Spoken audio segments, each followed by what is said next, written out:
What's going on, Wealth Warriors? Today we have a very, very special episode. We have Mr. Daniel Rodriguez. He was a drill instructor from the years of 2014 to the years of 2017. He was a part of 3rd Battalion in India and then Kilo Company as well. He so happened to be one of my drill instructors, so I was super excited about this episode. He may have been one of your drill instructors as well. So stick around for the rest of this video. I hope you enjoy this podcast.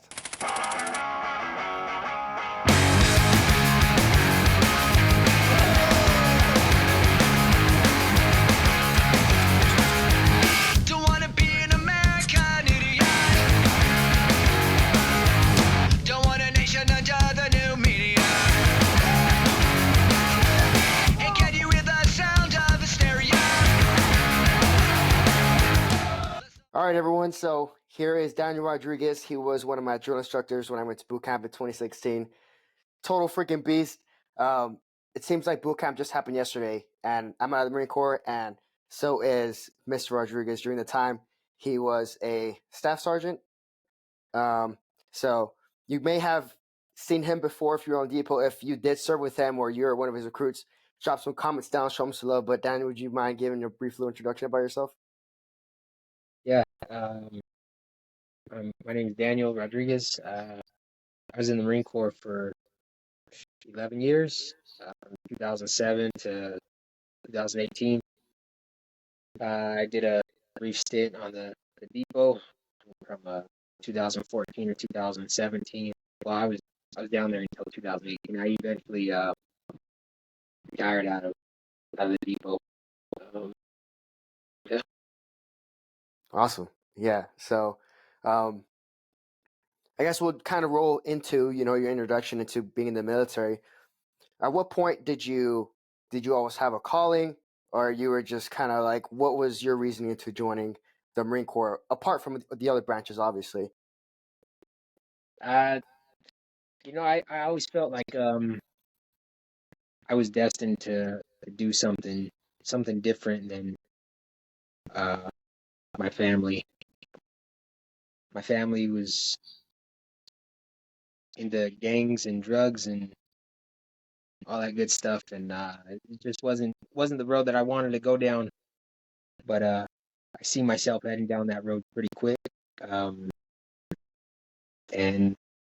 I knew I needed a little bit of straightening out, and I knew that the Marine Corps was the toughest one. I had no clue about the military, the different branches of the military. I just thought the military was that was it, I didn't know the Army, the Navy, all that good stuff, and I just knew that the Marine Corps and then the military, and that was it. And I heard the Marine Corps was the toughest one, and I went straight to the recruiter's office, and I didn't even bother with anybody else. I just went in, told him sign me up, told him I had to get the hell out of town. That's funny. It makes me think, I wonder how many people have that same thought. Because for me personally, too, I was thinking just like, even when I signed my signature to go to the delayed entry program, I would still tell people oh, I'm going to the military. And they'd be like, what branch? And I was like, military. And they would look at me fucking stupid. I was like, the military, I don't know. I don't know. I felt like obviously after and shit. But Same. what about your ASVAB score when you ended up taking it? Was there any kind of struggle with that, or it was just first shot you ended up getting, the kind of score you wanted for the job you wanted, or how did that work out? Dude, to be honest, I had no idea I had to take a test. I thought it was just like you sign a paper and they send you, and I was like, when my recruiter told me, he was like, all right, we got to go take this ASVAB. And I was like, what the hell is that? Yeah, he was like, well, it's a score to tell you what kind of job you can get. I scored like a 64 on my first time, so I'm not sure if that's good or bad, but I know my mechanical skills test was like well over 100. It was like 110, 120 or something like that. So I've always been mechanically inclined. I know how to work a freaking power tool or two. But yeah, like I said, I had no idea what the hell of ASVAB was, but I mean it seemed fairly straightforward. I wasn't one of those damn ASVAB waivers. Yeah, yeah, that's a real good score for the first shot at it too. What about like with that time when you go to the recruiting office and they lay out those placards where you choose which ones you kind of what like fits you best or whatever? Do you kind of remember more or less what you chose? Uh, I think honor was one of them, integrity, and I can't remember what the third one was, but I know it was honor and integrity. Um, but yeah, I do remember when he pulled that stuff out, man. Like I was just a little confused as for the whole process. I was like, dude, just where's the paperwork at, man? Let me freaking sign, send me. And I was like, we ain't got to do all this stuff. You got me on the hook already. I'm ready, But yeah, I mean, I think it was honor and integrity, and I honestly don't know the third. And then what about like jobs? Did you kind of going in? Did you already have an idea what you wanted to do more or less, or I had no clue, man. Like I'm telling you, when I say I was clueless about the military, I was freaking clueless, dude. Like, um, he could have sold me on anything, dude. He could have sold me on being a damn cook, and I would have been like, "Yep, let's do it," you know. damn? But nah, he got me with a 5-year contract on security forces, and like I said, I didn't know what the hell that was. He was like, "Yeah, we're just gonna go ahead and do this." I was like, "No, let's do it." And yeah, I didn't end up being security forces though. I guess we'll get to that story here in a bit, but um, also, do you have any sort of family history of military at all, or during that time frame where you also kind of joined, there was that conflict going on with 9/11 and all these deployments and stuff. Did you kind of see anything that made you want to join a little bit more, or what was your reasoning to just like joining super fast? Um, I didn't really have a big family history in the military. I know my aunt joined. She was Army Reserve, and my uncle, he was a sergeant first class in the Army as well. Um, but other than that, I don't remember or even know of anybody else that was in the military. Um, and even then, I didn't know about my aunt until I had gotten out already, and then we got to talking, and she was like, "Oh yeah, I was," and I was like, "Ah, that explains why you were freaking so damn mean."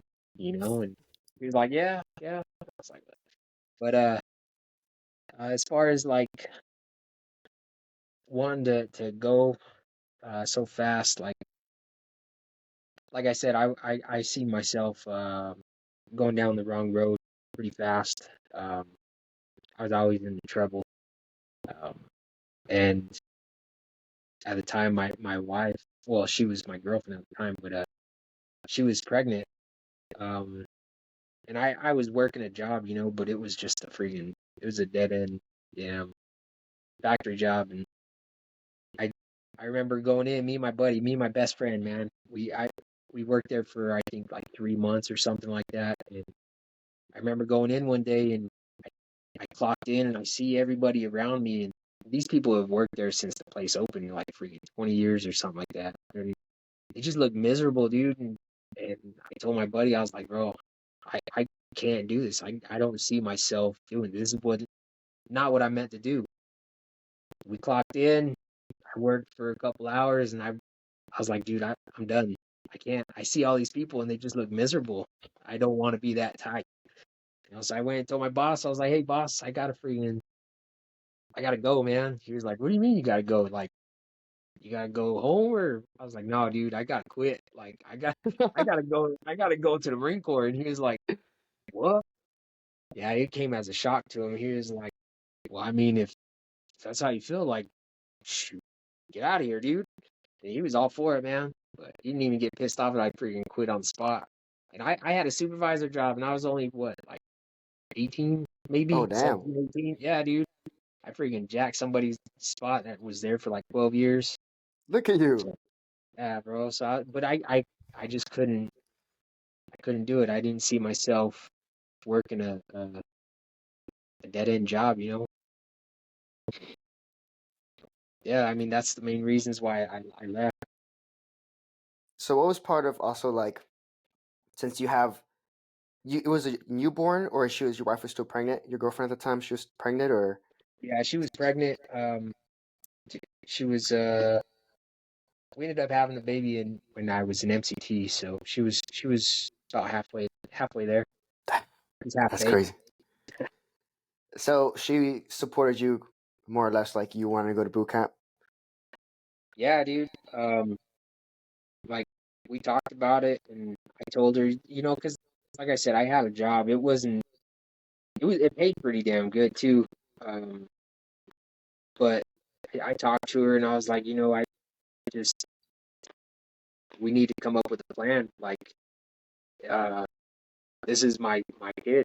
Like I'm gonna be there for him, and I'm gonna do whatever I can. So we came up with a plan, and shoot, I told her I was going to the Marine Corps, and she stood by me, and she ended up moving in with my mom and my dad, until I got out, and I was on my way. Damn, nice. So let's go back to the. I will go back to that because that plays a pretty good significant part in your story. But you said you were security forces. Whatever happened with that security forces contract? Um, so I ended up getting in trouble. I think I got like a couple tickets for like traffic violations. I know I got pulled over for speeding. I didn't have no damn driver's license. I think I was driving on suspended. My damn registration. I didn't have no registration, no insurance, nothing like that, dude. So I was riding dirty and freaking cop. This was like my freaking fourth violation, dude. So um, I ended up getting in trouble. Went in front of the judge, and the judge was like, "No, man, this happened way too many times. You're going to jail." I was like, "What?" So he freaking sent me to jail for a couple months, and he took my job. They pulled my job. They pulled security forces, and that's how I lost that. That's why I didn't go to that.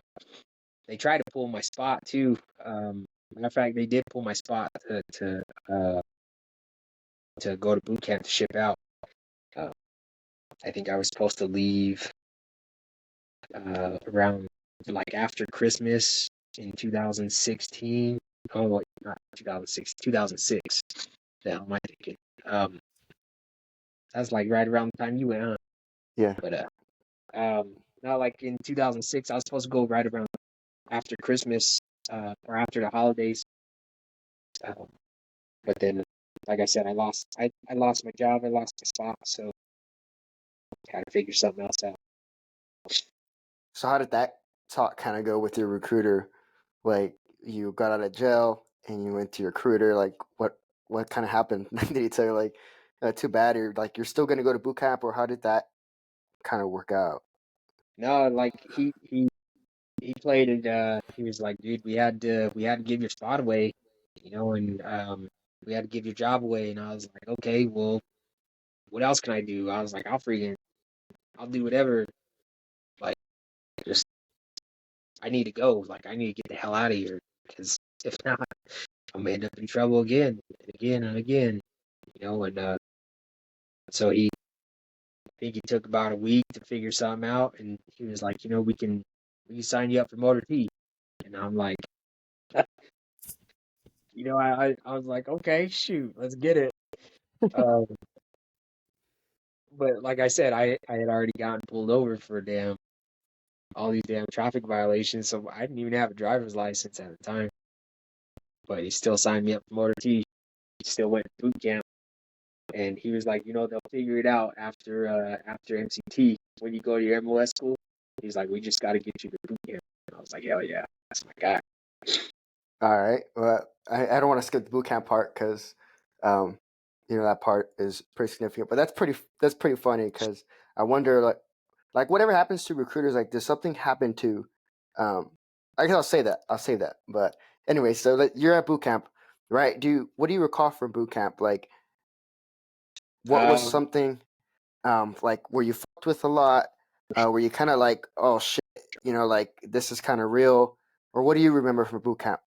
uh, I was a knucklehead, man. So I always tried to. get my drill instructors to break the bearing. Um, I didn't care if I got slayed for it or not, you know.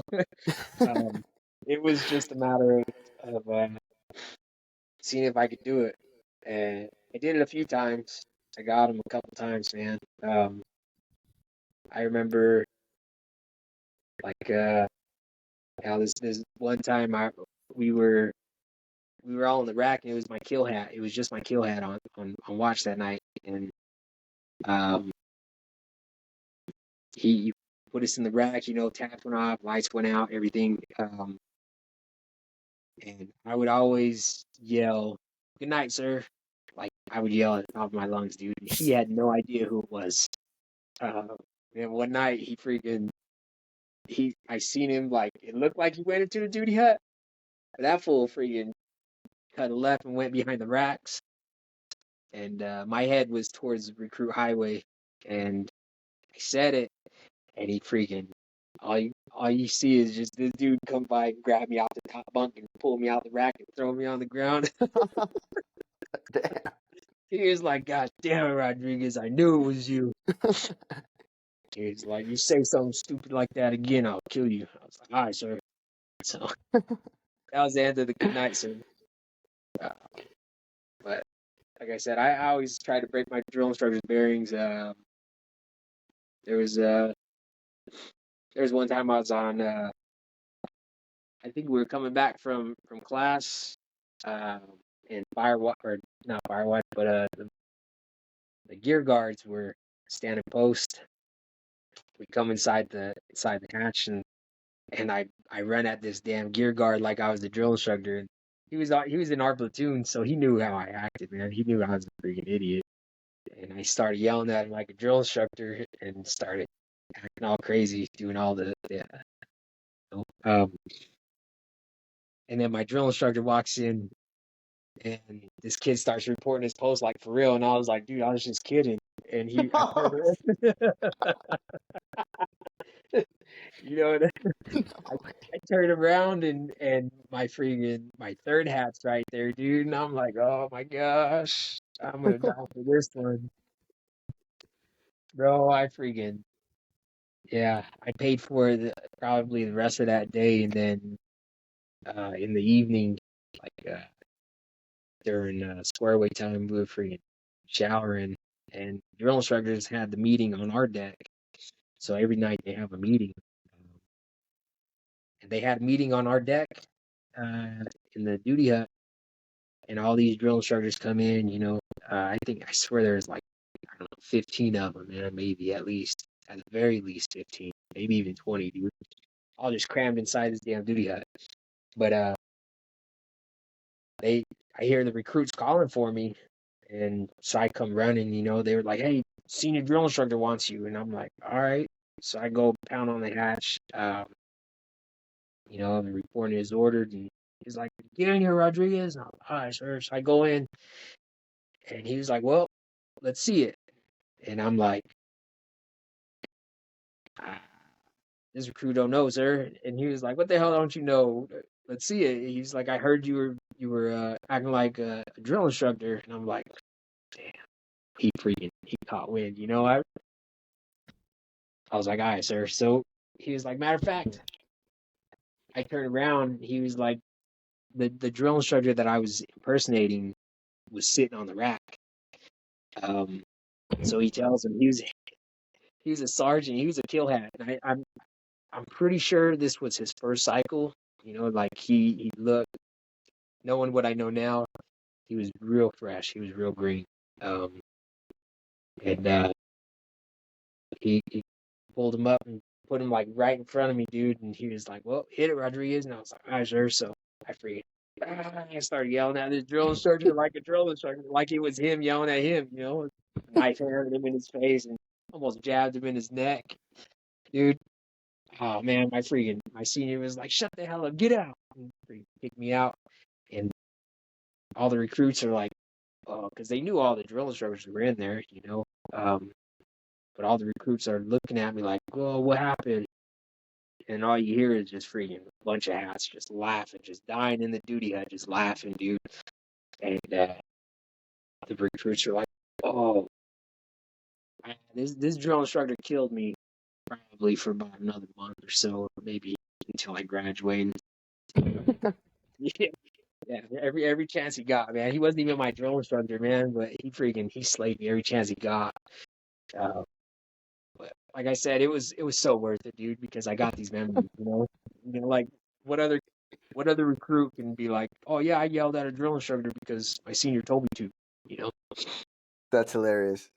I think like people like you know, it's what makes everything just freaking more fun. You know what I mean? Because like I don't know, the boot camp just kind of sucks, and just like it's crazy. You remember like all these games. Everyone usually has a story about like games and stuff. That's what makes boot camp so fun. You right? know? Yeah, Yeah. no doubt.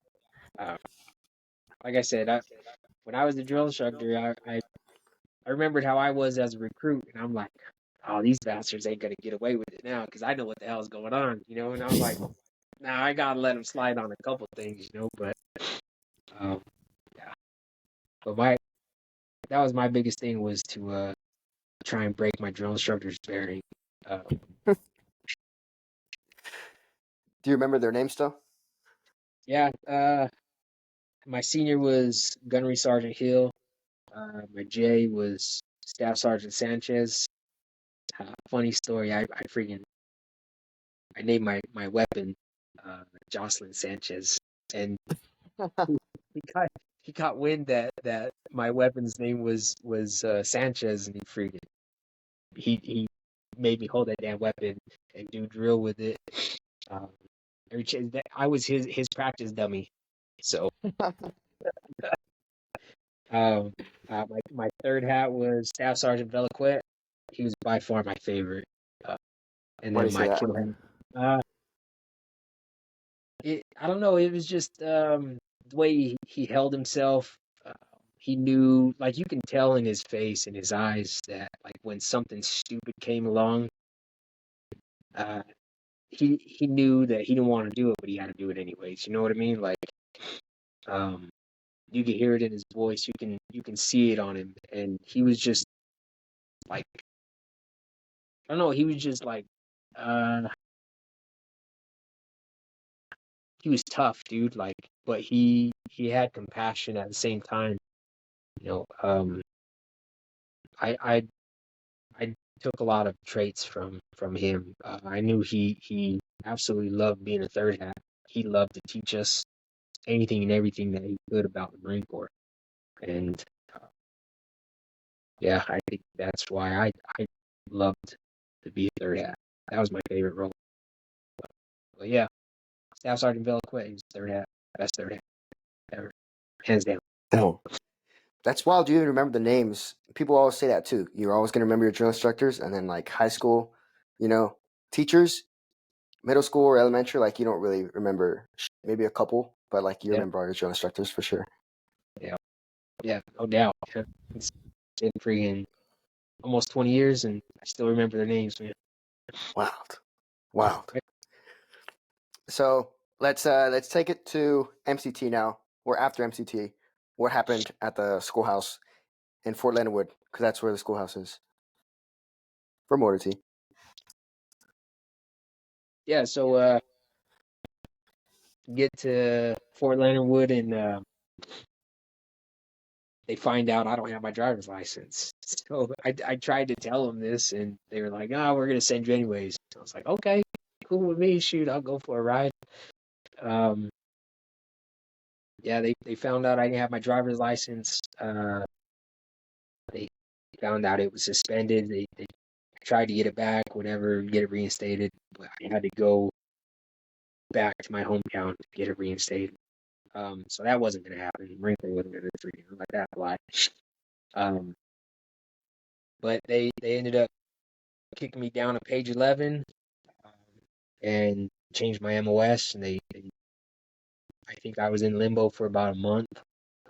And then me and another guy went to 29 Palms to comm school.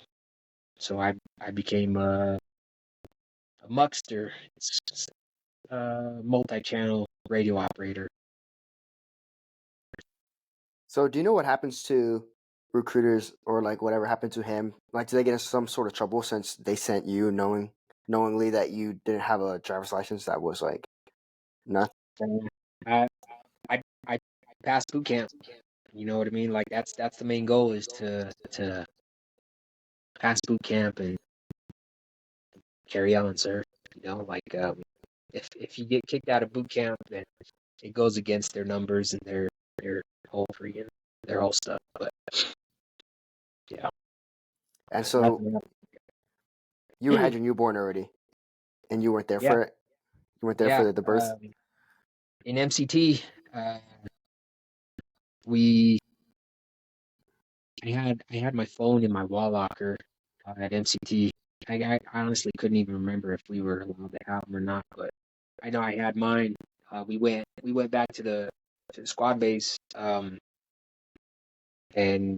I go and check my phone, and I got caught by the damn instructor.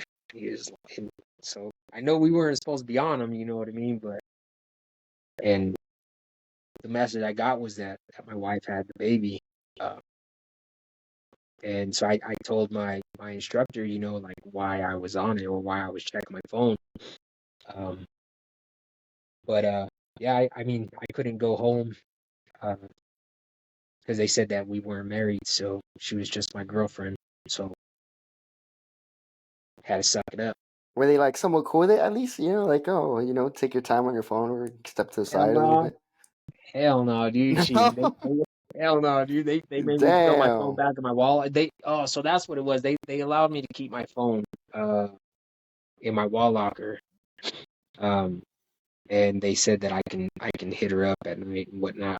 But I think that was probably after that, like after I got caught, like I got punished for it. And I ended up having fire watch a couple nights in a row. I still got punished for it, you know. But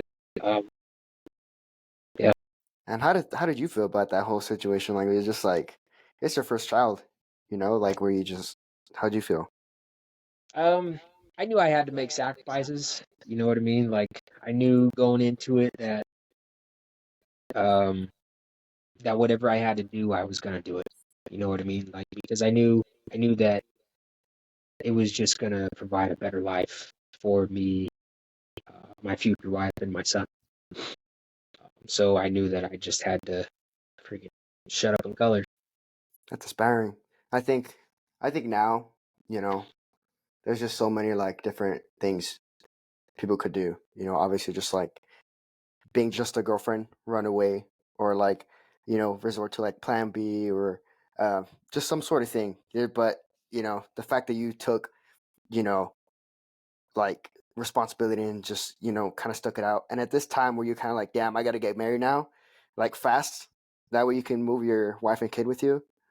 Yeah, so um, I wasn't quite at that point yet. Like, um, 'cause I didn't quite understand, you know, how the orders and stuff like that worked. Um, I didn't know accompanied, unaccompanied orders and whatnot. So I wasn't I wasn't too concerned about like marriage or anything like that, you know. I knew that because she was like I said, she had moved in with my mom and my dad, and I knew that she was taken care of. You know what I mean? Like I didn't have to worry about her like not having some place to live or not having food to eat or not being able to take care of my son. You know what I mean? Like she was taken care of and she was still going to school at the time. It's awesome. Cool. So could you explain a little more or less how MOS school went for you? 29 Palms? But yeah, um, 29 Palms was I think I was there for about 3 months for our MOS school.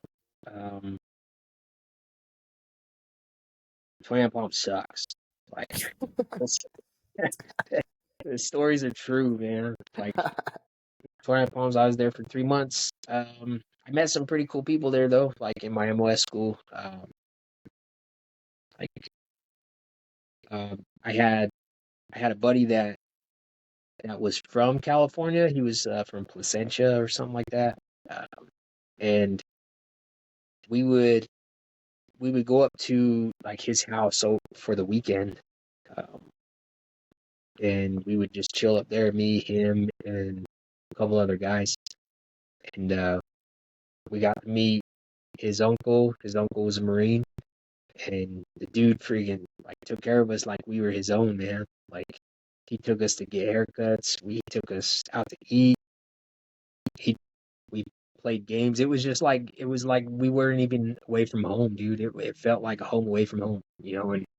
And matter of fact, I still talk to him to this day. Like, and I didn't know the guy anywhere, anytime beyond or before that point, you know. But I still talk to him, like I say maybe a couple times a week. Um, yeah, pretty cool guy, man. The guy's, you know, it's crazy what you meet in the Marine Corps. Fuck yeah. That's what all this shit is about. It's badass. Yeah. So you're there for 3 months. What happens after you get orders to go where?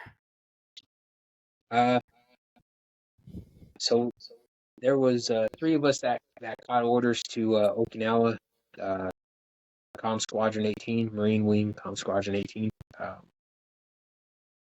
And I was like, this has got to be a joke, you know, like there's no way I can go to Okinawa. And it was unaccompanied. It was just me. Like I only had orders for me. And then at that point, that's when I realized, like, man, I gotta get married. You know, like if I don't get married, is that better? Yeah, yeah. Oh, are those your campaign covers? The with the recruits drew? Yeah. Damn. How many you got up there? Uh, 6? there's six of them up there, and then I got two more, or I got another one somewhere else, and then I got my Foot Locker that they made me. I can pull it That's out, sick. but yeah. Um, sorry, my damn. I'm in my room where I make all my stuff. Nice. But yeah, like as soon as they cut us orders to Okinawa, that's when um I tried my damnedest to switch with anybody that wanted to go to Oki. Nobody wanted to go. Nobody. And I think we had like maybe 20 kids in our class. Damn. Yeah, nobody wanted to switch. I almost got one dude to switch with me, but he was like, no, no. And then our freaking our one of the instructors, he was like, you know, even if you wanted to switch, you can't. He's like, you can't just go and be like, here, give me your orders and give me your orders, you know, let's switch. He's like, it's a whole process, dude. And so I was like, well, I don't know what the hell I'm gonna do. You know, like I just had a newborn. Uh, you know, he's like, well, you know, you can do a tour conversion when you get out there. And I'm like, I don't know what the hell that means, sir. Like, you know, and he was like, well, you can request him to modify your orders. He was like, but you'd have to be married. And I was like, bing, I got you. So, um, yeah. Damn. So then, since it was unaccompanied, how long did it take for your wife and kid to get up there? Uh, we ended up with 2 days of leave uh, before we went to Okinawa. So from com school to Oki, we had 2 days of leave. But 2 days was long enough to get married. So I got home, got married in the courthouse, and then I went to Okinawa by myself. And it took me about 6 months to do all the paperwork and get everything ready for my wife. Um, and to have it basically go up the damn ladder and get approved by everybody. Um, about 6 months. Damn. That's pretty significant right there. So your kid is like almost a year at that point, sorta? Or Yeah, already a he's year? 13 months was the first time that. Well, I guess the second time I seen him the first time when he was like 4 months, 5 months, something like that. And then the second, and like I said, I was there for 2 days. Um, And then the second time he was 13 months by the time I got to actually meet him, you know. Yeah. It was definitely worth the wait though. So you were in Oki for how many years? Is it still 2 years or?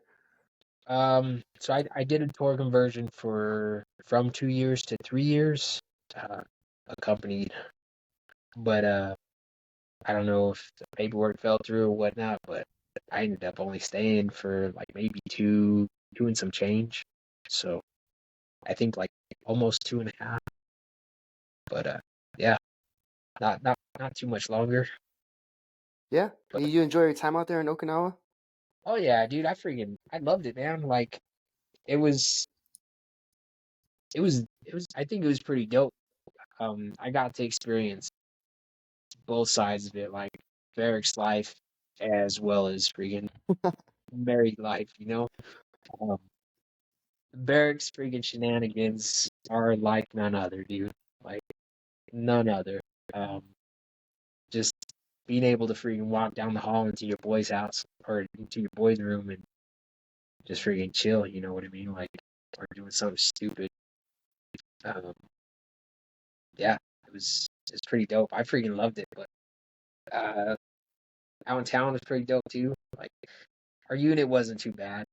You know, it was we were with a non-deployable unit, but so it wasn't too bad. Nice. Yeah, it's funny bringing that up because like the barracks life is like there's always some dumb shit going on, and like especially like no one wants duty at the barracks on a weekend because you have to actually do work because you know someone's gonna get in trouble, and you're gonna end up having to like you know get your boy or someone to like something with PMO or just some shit always happens. No one wants that shit on the weekend. You're actually doing work on Friday or Saturday. Yeah, no doubt, dude. Hey, what's going on, Wealth Warriors? If you find this video of any value, please do me a favor and like and subscribe. Share this video to your friends and family. And if not, don't do it, all right? Let me earn it, but continue watching. I think you're going to get some valuable information. Other than that, back to our scheduled programming. Thank you for your support. So then your time comes up, and then you get orders to what unit afterwards. So I ended up getting orders to Division Comm Company, First Marine Division Comm Company. I was at Camp Margarita, that was in Camp Pendleton, California. Yep. And you still had one kid at this point, or you had another kid already? Uh, no, so I was at 2 kids now, so I ended up having my second oldest son in Okinawa. So I was telling him he's a Japanese baby. So he really thinks that he really thinks he's Japanese, dude. Oh snap! That's hilarious. How does that work? Did you like whenever it came to like you having your kid? Was it like at a base like on a Marine Corps base? Yeah, yeah. Well, no, it was on a naval base. I think it was like Camp Lester or something like that. That's where they had the hospital, the naval hospital. Um, but yeah, we ended up having him at that hospital. I mean, it was pretty dope. Um, yeah, And you were there for that one. yeah, Oh. I was. Um, yeah, that was it was like my first one. You know, it was interesting to say the least. Nice. All right. So, you're at your second unit. What happens at your second unit? You get I know you mentioned something about you were a McMap instructor, or and then you had a deployment, and I'm not sure what else. Do you mind touching on those things? Yeah. Um, so I what was it? I became a McMap instructor in Okinawa. Um, right before I ended up having to leave. Let's see, I, I I deployed in 2012. Um, but before that, I was supposed to deploy with RCT 5, um, and I went and did their like the whole workup with them, 29 palms and all that good stuff. I think my reenlistment package was up. Um, and at the time, I got promoted like right before I left Okinawa. I got promoted to sergeant. So I was a sergeant, a brand new sergeant in the States, and just like freaking lost in the sauce, dude. Like it was just different. They expected me to be like a sergeant that's been around for a few years. You know what I mean? Just like I'm the new guy, man. Like one of us are, but yeah, like um, went to sergeant's course in 2010. Uh, Shortly after I got to my new unit, and then just after that, we did our workup with RCT 5 to deploy. And then my reenlistment package, like I said, went through, but it all fell through. Didn't go on deployment with RCT 5. Had to resubmit my damn reenlistment package, um, and then had to go back to my old unit. Well, damn. That Yeah. sucks. How come the deployment and your package fall through? So it was around the holidays uh, when I submitted my package, and the gunny just decided to sit on it and go on vacation. So it was got his paperwork sitting on the gosh damn desk, and decided to go and have fun. So I thought it was all taken care of. You know, he said uh, that he was gonna push it up. So I go on my leave, on my damn pre-deployment leave, and I get a phone call, and they're like, "Yo, where's your package?" And I'm like, "I submitted it. Like I got my signatures. I submitted my package." And they're like, "We don't have it." And so I call the gunny and I asked, you know, and he was like, "Oh yeah, well, I'll take care of it when I get back." And I'm like, "Oh my god." So I put your faith in the gunny. Shoot. So you couldn't go on deployment without having your reenlistment in? Yeah, because um, I think I would have my EAS would have came before we got back, That's so crazy. I would have EAS'd in country, and they don't allow that. What a freaking douchebag. Yeah, all it took was just a signature. Passed it Yeah, off. man. Boom. Signature and pass it, dude. He got freaking stuck with a buck. That used to happen at my other unit like so many times. It was ridiculous. So whatever happened after you go back to unit? Um, so I head back. I think I'm like I can't remember if I was the platoon sergeant or the training NCO at the time. Um, but another opportunity comes up for a deployment, uh, and this one was with the GLT, the Georgian Liaison Team. So this one was uh, for I think they were looking for a gunny or a staff sergeant. Um, Fortunate for me, they were all freaking tasked out, so they kicked it down to a sergeant, and it was between me and I think like three other guys. Uh, and we go in, sit down with our gunny, and she asks us, like, why should you deploy? Why should you deploy? And I tell her, I'm like, gunny, let me go first. Like, I think I should deploy because my freaking, I got my damn pre-deployment package done. I've already done my workup. I went to 29 Palms. My wife and my kids are already back home, so I ain't got to worry about them. Um, I'm like, I'm literally like, my bags are packed and I'm ready. And she was like, shoot, enough said, you're going. Like, hell yeah. So, Nice. um, I get on a deployment with the Georgian Liaison Team, GLT 5 is rotation 5. So we were the fifth group to go through with them. And for the people who don't know, what is that team that you went with? So it's basically a liaison team um, to support the Georgian army. The Republic of Georgia. It's a small country that's like they broke off from Russia and they got their freedom. That's why they're called the Republic of Georgia. Um, but they wanted to do their part in the war, um, and so they wanted the best to guide them through their way while they do what they could for ISAF, and I believe they were trying to become part of ISAF, um, and so they were in Afghanistan, and they sent just a small detachment of Marines to assist them in whatever they need to teach them the ways, basically. And when I say small, I mean small. Like there was only 9 of us, Damn, nine-man team. Yeah, that's wild. So what did that look like for you? So you were a sergeant going into Afghanistan filling a gunny billet. yeah, man. Um, it was it was a shock at first, you know. Like I at first I thought I bit off more than I could chew, but I realized like I'm a freaking sergeant, dude. I can do anything.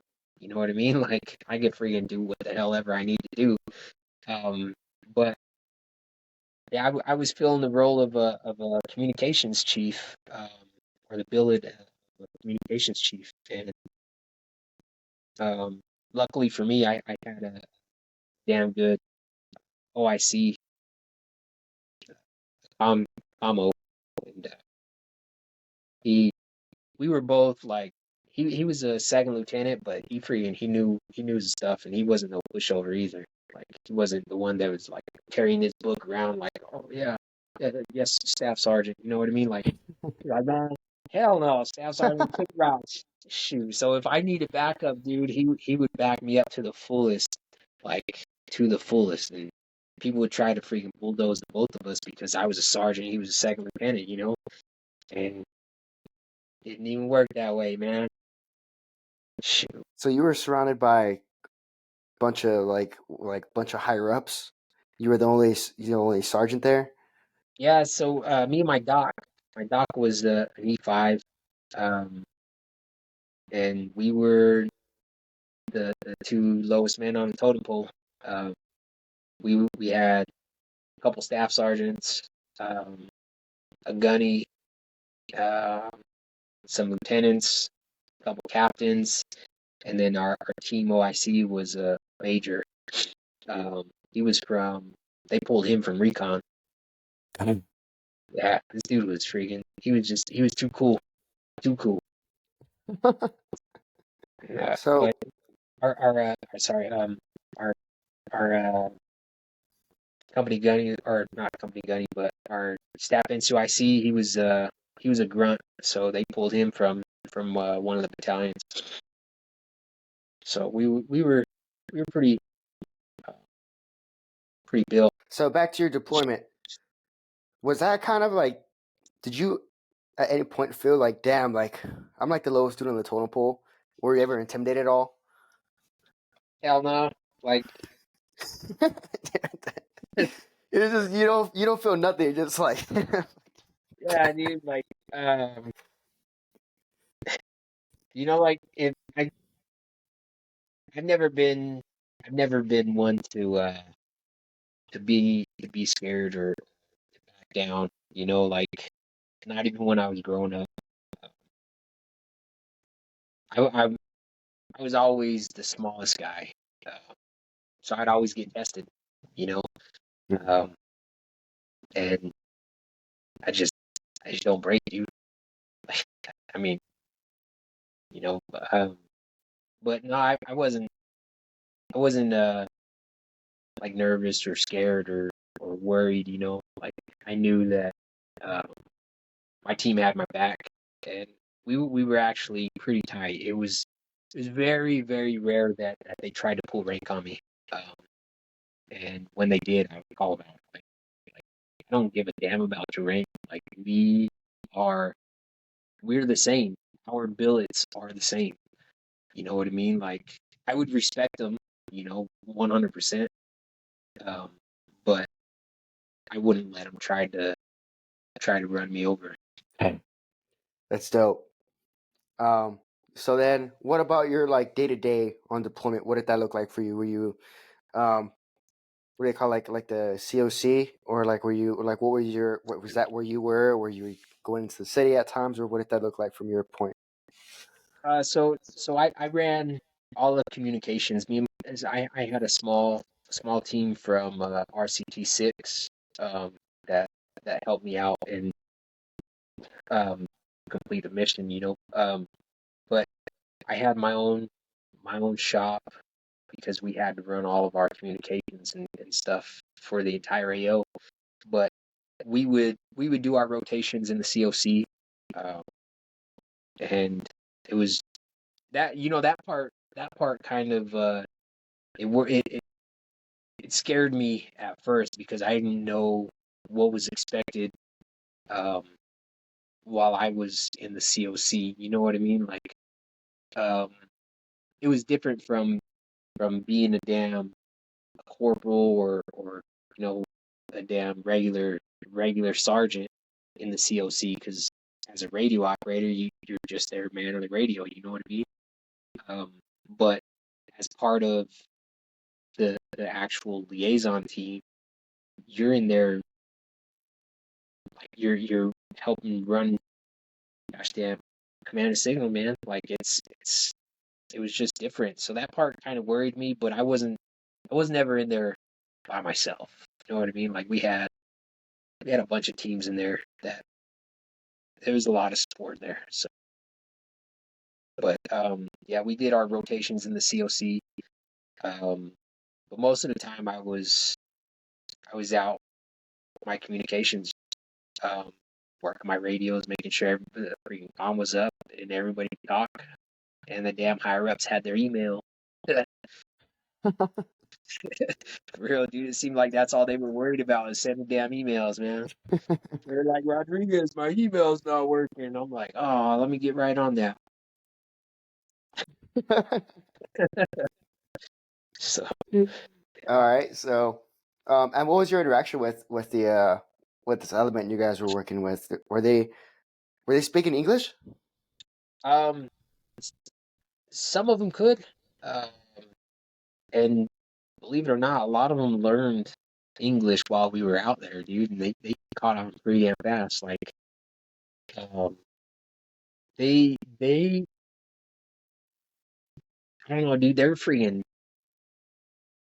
they were like roughing it, dude. Like in Georgia, it was like we did a workup in Georgia before we went to Afghanistan, and it was like we were intense with gosh damn wood burner stoves to keep us heated, like, and it was it was in the freaking winter. Like these guys were just roughing it, dude, with bare minimum. You think the Marine Corps operates on bare minimum? No, like these guys were operating off of what we gave them.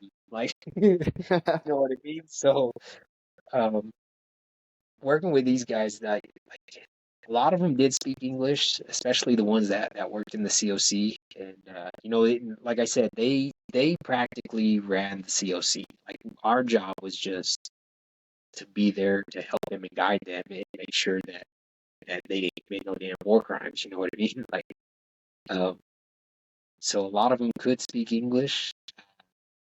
My counterparts for the Georgian Army, uh, one was an officer. He was a lieutenant colonel, or Damn. he's either a major or a lieutenant colonel. I worked with this guy on a daily basis, and this guy, they're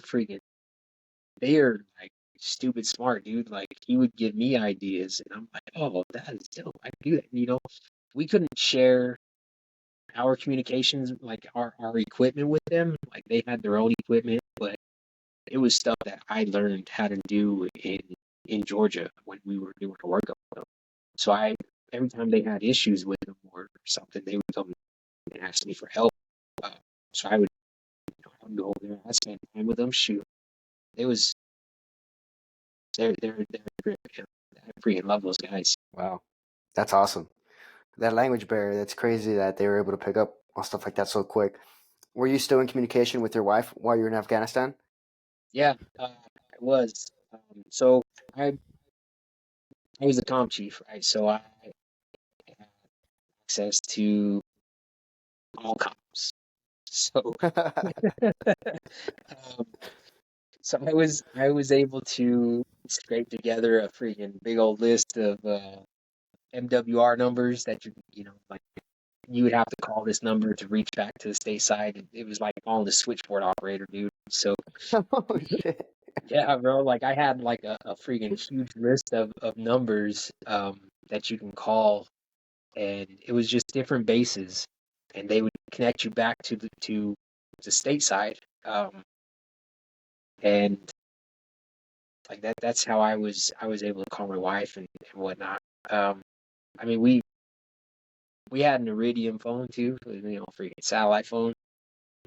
We'd use that from time to time. I let my guys use it from time to time as well. Uh, just to keep the morale boosted.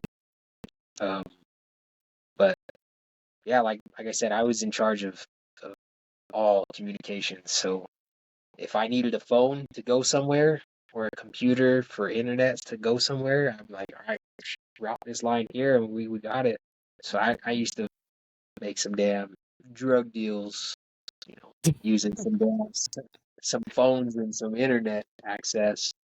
For what, like some MRE baiters or Oh hell no, dude! We get freaking cases of Rip Its, man. Freaking big old cases. Yeah. So we get, or even with the water dogs, the guys that ran like the wells, the water wells out there. So we eventually got two big ladders full of water out there so they could run the showers, right? So because before we didn't have the showers when we first got there. Um, but we damn. ended up, yeah, we expanded the base quite a bit, dude, like a lot, and we were able to get a lot of resources up there. The water dogs was one of them, and so sometimes they would cut off the showers, or they would only allow shower time from like 30-minute increments, and a couple times throughout the day, like once in the morning maybe if we were lucky, you know. And usually it was usually in the evening at night, but I would cut a deal with these guys. So I was like, yo, I'll give you a freaking phone and a damn computer with internet access if my guys can shower whenever they want. And Nice. they're like, deal, it's a deal. And I was like, man, I'll even yeah, dude, I was like, I'll even give you a freaking list of these numbers you can call so you can call back your freaking your girlfriend or whatever. They're like, hell yeah, let's do it. Damn, you kept the morale going there. That's Yeah, crazy. bro. It was a good time, man. And I made deals with the people that worked in the chow hall for free. I told them they can come into my tent, into my little work area, and use my phones whenever they wanted. If they hooked us up with some freaking ribbits and some chow, some freaking extra damn chow on the side. So every time my guys went through, we'd get freaking double scoops. So I took care of my guys, man. It was, you know what I mean, like, because they were taking care of me. Shoot, they were making sure I was able to do my job and I was able to succeed. Um, so I had to take care of them any way I could. That's fucking badass. Hell yeah. So then, um, when it comes to you, do you have three kids at this point, or you still have two? So at this point, we're in 2012. Um, damn,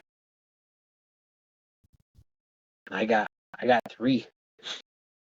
I got three kids at this point. So my other son was born in 2010. So shortly after I got back from, or I got home or back to stateside. Okay. So I guess we're done, pretty much done with the deployment piece. So you went back. Did you have leave after you got off of deployment, or you went straight to unit, or how does that work? Um, it's a little blurry, but um, I know I did come back home because it was right around the Marine Corps birthday. that we got back stateside. So I know I ended up going home for Thanksgiving. I remember that part. Yeah, I went home on leave, but we we did our um, little workup from coming back from deployment with just our little team, and that only took maybe a couple weeks. Then we went back to our unit, um, and then I went on leave. Nice. Okay, so you go back at this point. You have 3 kids. You go back to your unit. What does that look like at that point in your career? Um, so I it's like about 2013. Um, we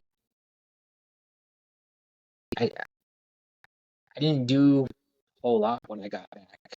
I felt like um, I felt like I had already done the most. You know what I mean? Like as a sergeant, especially. Like because most people go out and they're not the one that's in charge. You know what I mean? They're not the one that's running the damn day to day details and whatnot. But when I got back, I felt like what else is there for me to do at this point? You know what I mean? So I kind of felt a little lost. Um, I just didn't know. So I was kind of just in limbo for a whole year.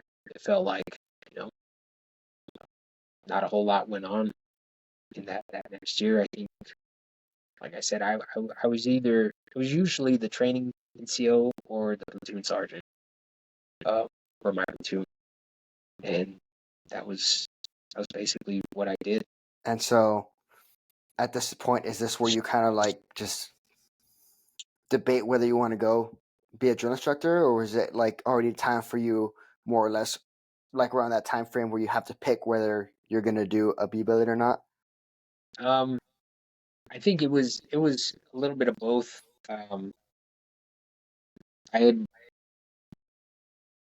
I had done everything in my career to lead up to becoming a drill instructor. Like I knew from the day I went to boot camp that that's what I wanted to do in the Marine Corps.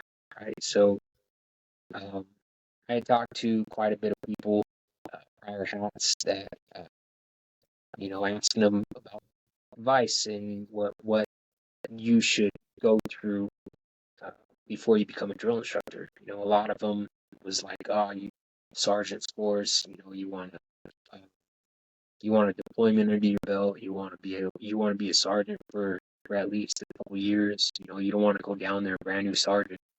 Um, and so I was already at this point. I had already done everything that they had recommended, and so I was like, I'm freaking drop my package. Shoot, might as well. You know what I mean? Like I'm literally doing. I'm not doing anything that's worthwhile at this point. So I dropped my package and I ended up getting slated on the Hearst list. That's when they tell you like they voluntold you you're gonna go freaking be a drill instructor or a recruiter or damn MSG. So my package is already up. I got slated, and so it was easy peasy from there. I didn't know even MSG was part of that back then. That's cool. So when it came to there wasn't any question. It was just like you're gonna be a drill instructor. That's the thing you got slated for. Uh, no, so like you get the opportunity to go in front of the monitors and talk to the monitors and decide what you want to do. You know what I mean? Like so, they had this big event on Camp Pendleton at the base theater. Um, the drill instructor monitors went, the recruiter monitors went, and you get to basically just go up and talk to them and let them know what you want to do. So if you get slated for a recruiter, you can go talk to the drill instructor monitor and be like, hey, like I don't want to go recruiter, I want to be a freaking DI, and usually they'll be able to freaking swap you over or whatnot. But um, when I had the opportunity, I went and talked to the drill instructor monitor, and I told her, I had dropped my package, um, and that I wanted to be a drill instructor. So she was like, yeah, we got room for you at Paris Island. I was like, no, I don't want to go. I don't want to go to Paris Island. You know what I mean? Like, um, and she was like, well, that's where we got room for you at. Like, with all due respect, Master Sergeant, like, I'll deny orders and I'll get out. Like, if that's the case, you send me to Paris Island. I was like, but I'm telling you that I'm more than willing to go. I'm more than willing to be a drill instructor. Like, you ain't gotta force me to do it. Just send me down to San Diego. And she was like, oh, you freaking sold your case, go for it. So she sent me down to San Diego. Damn, that's freaking crazy. You need a freaking. This is why I think you have 5 kids, because you just got some freaking. You got to wheelbarrow your balls everywhere around. Like, you're freaking massive, man. Like, damn. You were still a sergeant, and you told that to a master sergeant? Yeah, man. Yeah. Not My even wife said, caring. all right, closed mouth don't get fed, man. Like, you don't tell them what you want, you won't get it. You know what I Yeah. mean? What are they gonna say? No, I'm Master Sergeant. Carry on, sir. Yeah. You know what I mean? It was worth a shot, Like, Cool. So how was drill instructor school for you? Was it pretty quick when you went? Like, was there any lag time where you're waiting like a fat minute, kind of? um, I think I waited for maybe like 5, 6 months or something like that. So not too long before I ended up having to go. Um, but yeah, so I about 5 or 6 months, and then I went down in was it January, I believe? Went to school. Yeah, A 14? January. Yeah, January of 2014. And how was the schoolhouse for you? Ah, man, it was a whole different experience, man. Freaking, it sucked, dude. It sucked. Like, it was tough. Uh, I mean, I don't get me wrong. It's like anything in the Marine Corps. You got your good times and your bad times, but it was it wasn't the easiest thing I've done. That's for damn sure.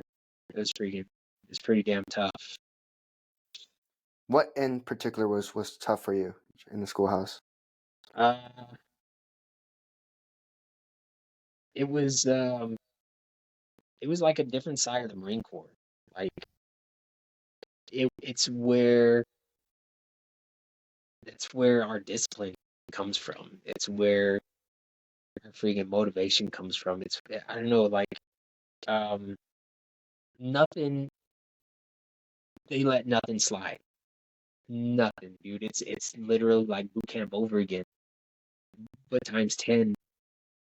And also, you have rank on your shoulder now, or on your collar now. So it makes it that much harder because you're used to being a damn sergeant and NCO, and like, at this point, I've been a sergeant for like 4 years already.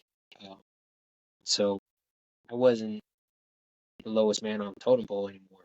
I was. But when you go to DI school, you're back at the bottom again. You know what I mean? So it was rough. Uh, Essentially starting from scratch. Uh, And was that kind of like, did you feel a certain way about that? Like, you're a sergeant, already had all these years of experience in the Marine Corps, like just going back to recruit kind of status almost. Did you have any trouble like with your instructors, oh more yeah, or dude. less? Uh, Not necessarily with my instructors, more with my mouth.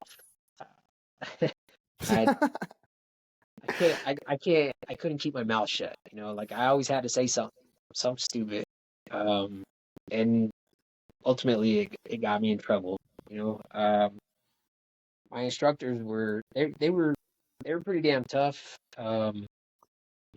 But you got kind of like all aspects of it. So you got some freaking motivators that would, you know, they would they would freaking motivate the hell out of you, but also freaking punish you if you needed it.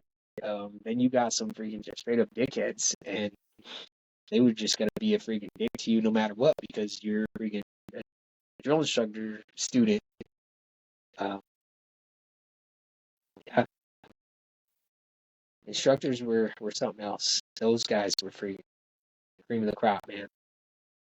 Were there any particular moments where, because you had said you got in trouble, or do you remember you got a story that you could share or anything like that? Yeah, man. So we had a gunnery sergeant in our class, um, and they made him the class commander because he was the gunny, um, and me and him didn't quite get along, see eye to eye. So he was always freaking. He would try to blast us like we were recruits and he was a drill instructor, and I didn't agree with that garbage because he was a freaking student just like the rest of us, whether he was a gunny or not, dude. Um, and so there, I remember this one time we were at the swimming tank, and he I'm changing over, I'm changing out of my camis, and he was like, "Hurry up, Rodriguez! Hurry up! Let's go!" And I'm like, I'm looking around, and I'm like, "Gunnery sergeant, look it over there! Look over there! There's other Marines that are freaking not even halfway done from what I'm doing. Like they're not even dressed. They're not even they ain't even done taking off their damn clothes. Like what is my name coming out of your mouth for? Like why are you yelling at me for?" And he was like, "Shut up, Rodriguez." I was like, "Tell me shut up again, I dare you." No, and you know what? Sometimes it just freaking comes out, man. Like, and like I said, man, I ain't no punk, you know.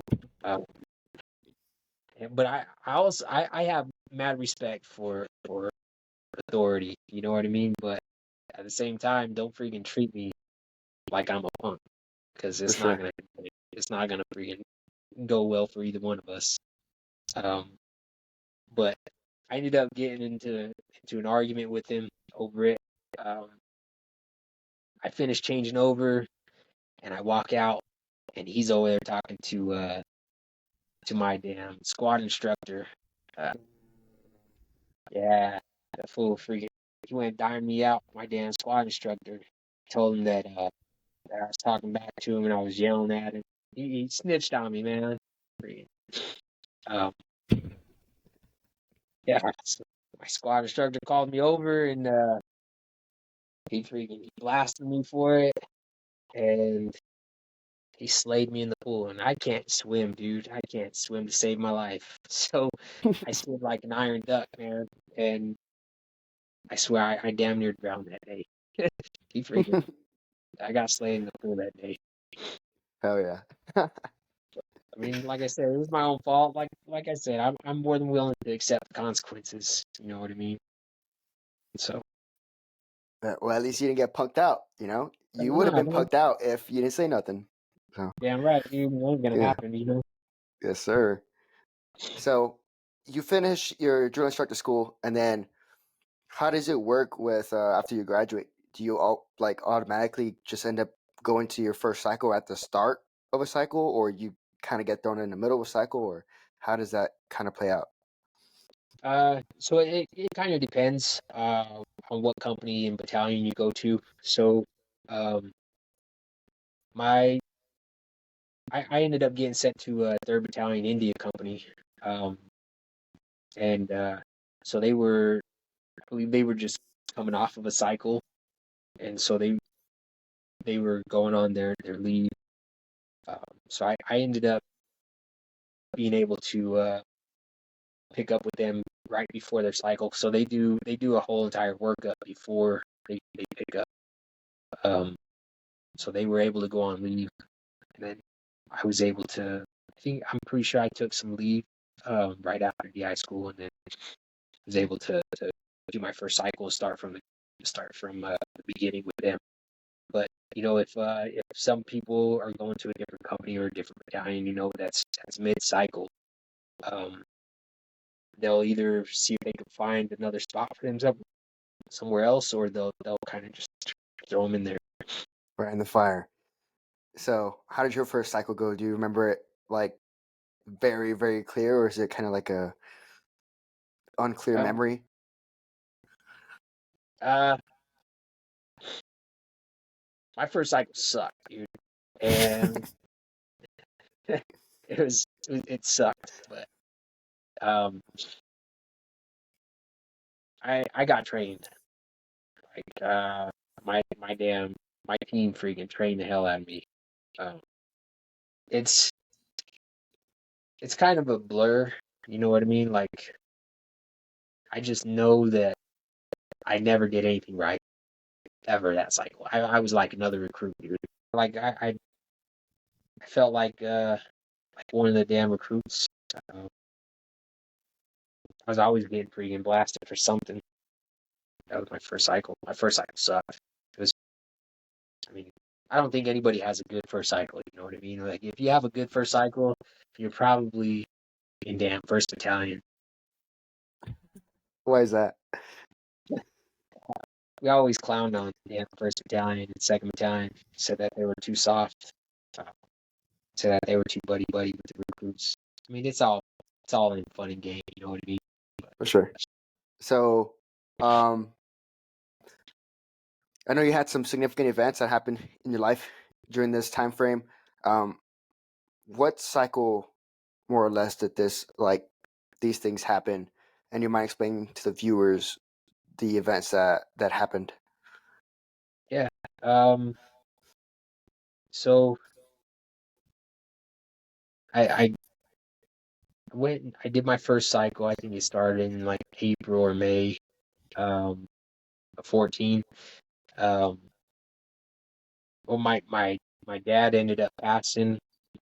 Shortly after in July. I believe it was July of 14. Um.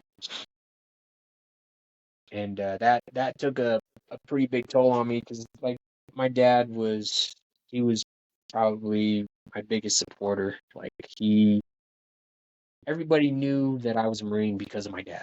Like my dad told everybody, dude. And so that took a pretty big hit, and like it kind of set me spiraling. At that point, I didn't care about anything. Uh, it was hard to like it was hard to do the basics, man, to freaking do my job or anything. Like I would, uh,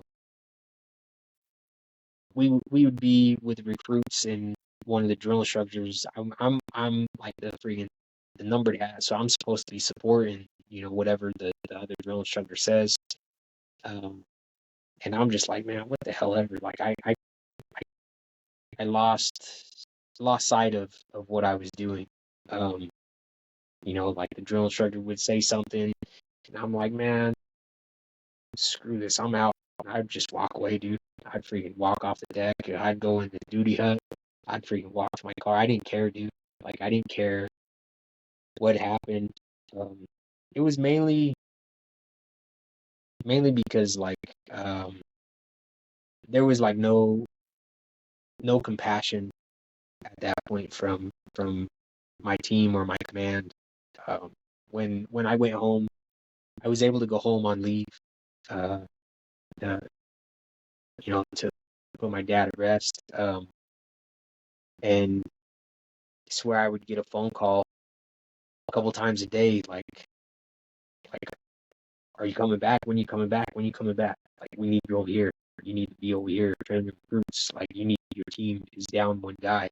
Like they tried to give me the guilt trip because my dad died, and I'm like, okay, well, I mean, if that's how you want to play things, then I'll go back. You know what I mean? But I ain't gonna do a damn thing for you. And so I I was pretty depressed. Um, I ended up going uh, on quota, so I took a break from the drill instructor and I went to battalion.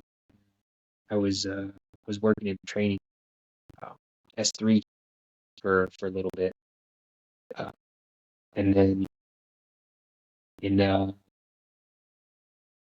2015, um, my best friend ended up passing away. Um, yeah, the one I was saying, you know, me and him were working in the factory job together. Uh, I've known this dude since we were in like fifth grade, man. Yeah, like we spent like every single day together, and he was actually supposed to join with me, uh, and you know, like he ended up going to prison. He went down the path that I was doing my damnedest to avoid. You know what I mean? Um, and so he didn't end up joining. He went the other way. Uh, but yeah, he ended up passing away. Um, and like I said, I kind of just one right after the other with him and my dad. And then I got in a motorcycle accident just shortly after. Um, I ended up with a damn TBI, freaking neck injury, back injury, freaking damn uh, hip injury. Freaking, I was jacked up, dude. But like, uh, my sergeant major told me, you know, I took a little bit of time um, because I was still on quota at the time, and my sergeant major told me, you know, like uh, either you either go train recruits or I'll send you packing. And that was the last thing I wanted to happen, dude, is to go away. So I was like, you know what? Like, I'm good. I'm I'm good. I was not good, dude. Like he was like I'm like, I'm good. Send me back, send me back, let's do it. And he was like, all right. It's like, I'm gonna send you back. It's um probably the last thing I should have done. But like I started having damn memory issues. I couldn't see straight. I still can't see straight. Like I still have memory issues. I still got balance issues. Um, yeah, like on the drill field, it was just the freaking migraines from the back of my head. Um, yeah, like all that stuff played a part in where I'm at today. You know what I mean? Like it's it was it seemed like it was just one thing right after another, but I kept pushing, man. Like it was it was hard, you know, but I had a relationship with my recruits, man, that I don't think any other drill instructor had with their recruits. Like I wasn't soft on them. I mean, shoot, you know, like I wasn't soft on anybody, dude. But my recruits had my back. Like, they took care of me. You know what I mean? Like, um, I had freaking anywhere from 50 to 100 reminders of having to do something, man, because I couldn't freaking remember. You know what I mean? Like I'd be like, "Hi, boss. Hey, we need to do this. You know, you see some freaking recruits running outside, you better let me know." Sure enough, man. Shoot. But yeah, like it was pretty dope, man. I was able to get through, push through it. Damn. So like that's a lot of shit to happen in what was like a year or less than a year. Yeah. So like obviously you chose to just keep pushing, and I think a part of that. I mean, you could correct me if I'm wrong, but was because you wanted to be a drill instructor this whole time, and to be wanting to get sent back was like fuck no. So how did you kind of deal with all this lumped up? Because that's a lot of stuff to happen in just like 1 year. You're like, Yeah. it's all back to back to back to back, all while you're being already away from your family as it is. You're like, you as your drill instructor, you there's really little to no family time. So how did you cope with all that? Uh so I went to therapy while I was at. Um and it helped out quite a bit, man. Like it gave me a place to vent, gave me somebody to talk to. Like I said, I was depressed for a little while, um, and then the damn head injury didn't help at all. Like it made me feel like I was going crazy, dude. But uh, like I said, therapy helped out quite a bit with it. And Mike Man was like, "No, you can't go." And I was like, "Watch me. I'm gonna go take care of myself. Like I can't take care of these recruits if I don't take care of myself. You know what I mean?" And so I would do it, man. Like I didn't care. I didn't care what my senior or my J or my freaking chief or my first sergeant. I didn't care what they said. You know what I mean? Like for the most part, the higher command, they were fairly supportive of it. Because they know all the stuff that I've already been through. But as far as like my teams go, you know, if I didn't get along with them, they were kind of like pushing back and like trying to get me to not go, and I'm like, nah, dude, I'm going. Like that's the only thing keeping me sane right now. It's the only thing keeping me from freaking damn killing you or a damn recruit. You know what I mean? Um, but yeah, like that therapy helped out quite a bit, man. That's good to hear. So, did you ever even like? How was the dynamic? Since I know like there was a lot of kind of toxic leadership during that whole time. Did you ever feel a point where you were just like, I'm not working for you anymore. Maybe I'm working more for the recruits then. Yeah, I'll kind of like play the game, kind of shut up in color, but like I'm not working for you kind of thing. Oh yeah, dude. Like I was on some teams that um I was just like, I don't care what you say. I know my job. I know how to do my job, and I know what needs to happen on a day-to-day basis. Because coming from India Company, going to Kilo Company, like I said, I was trained pretty well. Just and so I took that experience and I kind of ran with it. And the my seniors, my J's, they would they'd be postmasters, dude. They would freaking chuck deuces and go home for the day. But I wasn't there for them. You know what I mean? I was there for my recruits. Um, and I think that's like I said, me and my recruits had a freaking damn relationship that I don't think any other had with them. Um, and I did whatever I could for my recruits. I wasn't no freaking sugar hat, but yeah, we're no damn sugar bear. But I freaking, like I said, I knew what the hell had to happen, and I knew the damn training schedule. Um, so if my damn senior was like, "Oh no, we're gonna do this," I'm like, yeah, go for it, dude. You can't do it without me. You know what I mean? I was a freaking salt dog, man. I was a salty third hat, dude. Okay, so you thank you for sharing all that. By the way, really um, appreciate the vulnerable aspect that you brought into it. So you ended up switching to Kilo Company. I guess I'll just kind of shift into like when I was part of your platoon. What do you remember from that cycle? Um, Because you know you had a lot, which like when you asked me to like include it in there, I was kind of like uncertain if to even ask you because I was like, at this point you're probably I don't know trained I don't know how many recruits, but I'm surprised you even remembered some of the things we talked about. So like what do you remember from our cycle? let's see who was the senior on that cycle. Stassar Matthews. Yeah, that was one of my favorite ones, dude. I freaking love that guy. Stafford Really? Matthews was, yeah, he was one of the better ones. He was one of the better seniors. He was kind of just nonchalant, dude. He was just like, yeah, you know what I mean? He was just chill. He was super chill, man. Like he wouldn't let anything get under his skin. Um, but uh, let's see who was the J? We Trying. had Sergeant Valencia, we had Staff Sergeant Hansen, Oh, so and I we was had the you. J. Okay, so I think that's when J or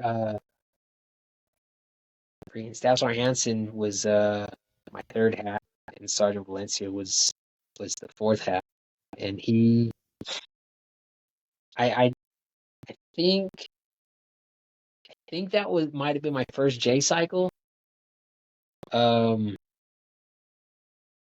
but Sergeant Valencia, dude, he didn't know like he didn't know how to stay in his lane. He always tried to step on everybody's toes. He always tried to. I good on him, you know what I mean. He wanted to freaking teach the recruits, but that wasn't his job. His job was to freaking slay the kids, you know. Mm. So I always had to kick him back into his lane. Um, but I think that was one of my best or my favorite themes because uh, Staff Sergeant Hansen, he was super humble. Like I think he was in the Marine Corps longer than I had been, and um, he was a freaking super smart guy, and he just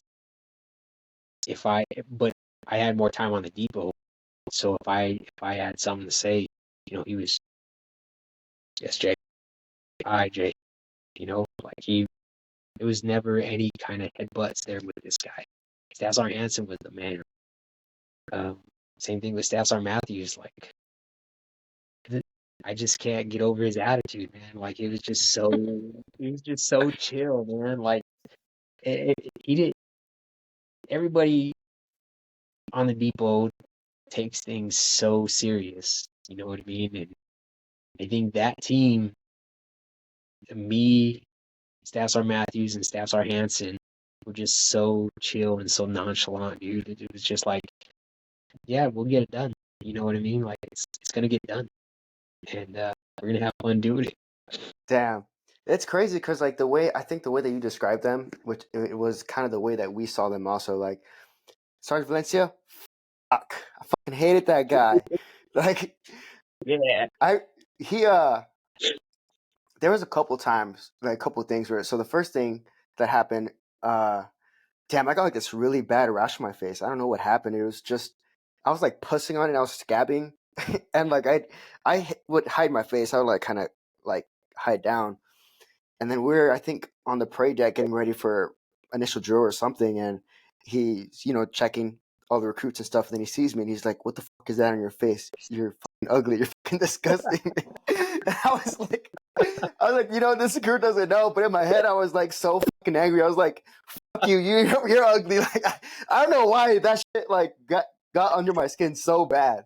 yep, And I ended up going to medical. It got cleared, but and then another thing, he was like ITing us. We would get sand on our faces all the time, finger stepped on all the time.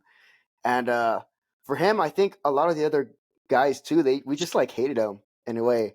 And then for you, it was always teaching. It was always teaching, and it was like we left with something. Actually, I made a TikTok video a while ago, and some of the guys follow me on there, and they're like, it was a Port Arms video, and someone had mentioned how you would always have us do the C grip V grip thing on there. yeah. So yeah, and it's funny that you say that about you getting that same like principles from that other drill instructor, because that's exactly kind of like what we saw you as in a way too. I'd like you think you told the platoon. I don't know how we got wind of it or how it happened, but like when you told us about you having another kid, we were like, damn, like like low key, you're like our second dad too in a way. Sasser Hansen, super chill too. I think we saw him break bearing a couple times. Um, Yeah, and yeah. The when he parents, did drill, and then when he would do drill too, I remember like other drill instructors from other platoons be like, "Yeah, keep singing," and just like I don't know what that was about, but so, uh, Sasser uh, Matthews, so you were saying? oh no, the whole singing part is because he was the third hat and he wasn't the senior, so there uh, it comes from a little bit older than when he was around, but Um, as a third hat, you have to do initial drill, or as a new hat, you have to do initial drill, right? So, um, but all they expect you to say when you're calling cadence is left, right, left, right. You know what I mean? So they don't expect you to freaking damn sing cadence. So they crack jokes at you. Keep singing. So sweet. So you like sing it to the recruits. You know what I mean? So everything was about being sweet to recruits, man. That's hilarious. Yeah, Sassar Matthews, he would do some hard fucking about phases. Like that's something we would make fun of him about at like during like square wave time, because when he would do pivots for like morning PTs, he would like rotate the about face, and he would like stay like fucking spinning just hard as fuck. I actually saw him one time in ITX.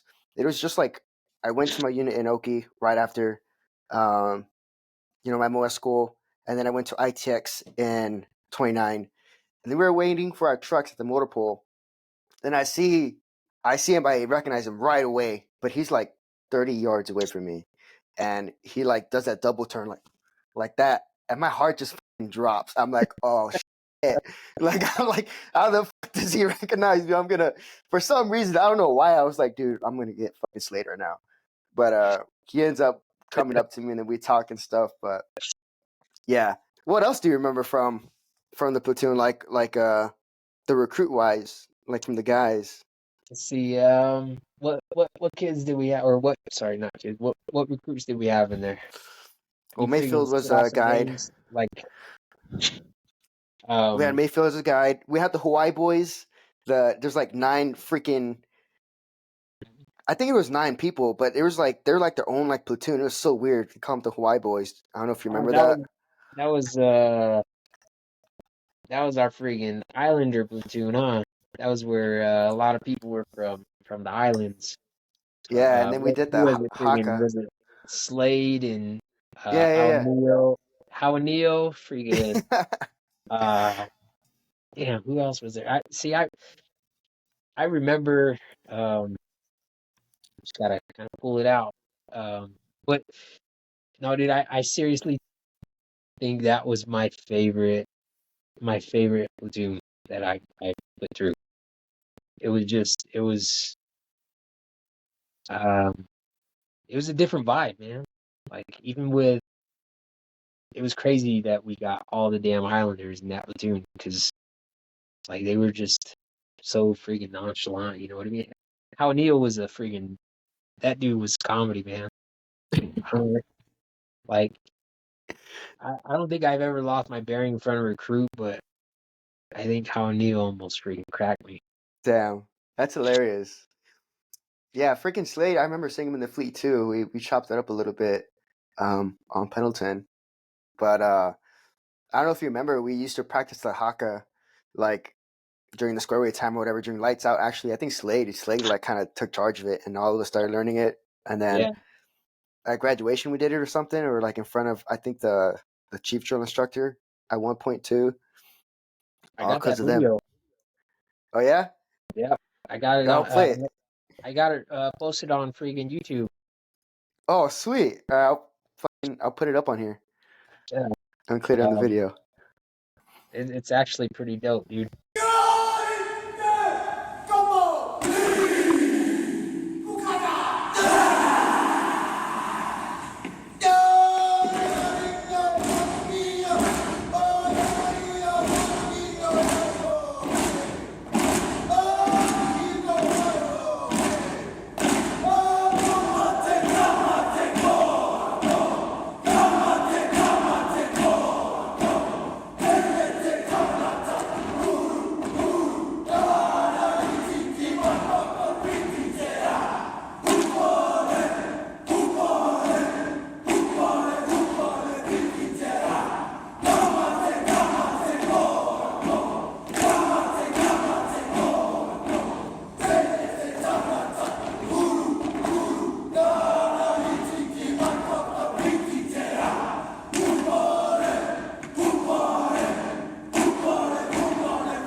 Yeah, it was a freaking That platoon. This one. Watch. Hold on. Let me grab it real quick. This is. Oh shit, Yeah. that's wild. That's fucking sick. I don't even remember that. Yeah, that's the one that y'all gave me. I just found the thumbnail for the YouTube video. Hold on. Let me get my fat head out of the way. Got it. But yeah, this one. I think this is my favorite one out of all of them. Like, I got some pretty cool ones, but this one is pretty dope. It felt like after they drew this for me, I was like, oh man, I'm part of it. Shoot, you know Shit. what I mean? Yeah. I Uh, think we had a lot of a good amount of people from our platoon. I know Mojeski. Yeah, I don't know how to say it. Majeski. Oh, funny story about him. He became a drill instructor, Yeah. and my nephew went to boot camp while he was down there. So I got in touch with Oh. him. I was like, "Hey man, go look out for my nephew." He was like, "Say less, Staff Sergeant. Got you." So he my nephew was with Delta Company, um, and he would go and pay him a visit every now and again. Just to let him know that I Wow. can still get to him. That's crazy. Did you receive a lot of friend requests on like after cycles through the Um, Marines now at that point, but yeah, I did. I think at the very beginning of my tour, um, the drill instructors were like, "Oh yeah, we don't accept the friend request from our recruits." And in the back of my head, I'm like, "But why?" You know, and it was just like, I don't know, it's like they couldn't give a good reason. So I think like the first few cycles that I did, I didn't accept any friend requests just because I was like, oh yeah, I'm tough like the rest of them. And I was like, wait, that's freaking stupid, man. Like, what if these kids freaking, or what if these damn new Marines need help? Like, what if they need some advice later on in their damn Marine Corps career? Who better to ask than the one to put them there? You know what I mean? yeah. And like boot camp is over. Shoot, they earned their title. They earned their freaking Eagle Globe and Anchor. They're they're one of my brothers now. You know what I mean? Like that's my little bro. Um, and so I was like, oh shoot, I'll accept everybody's friend request. Shoot.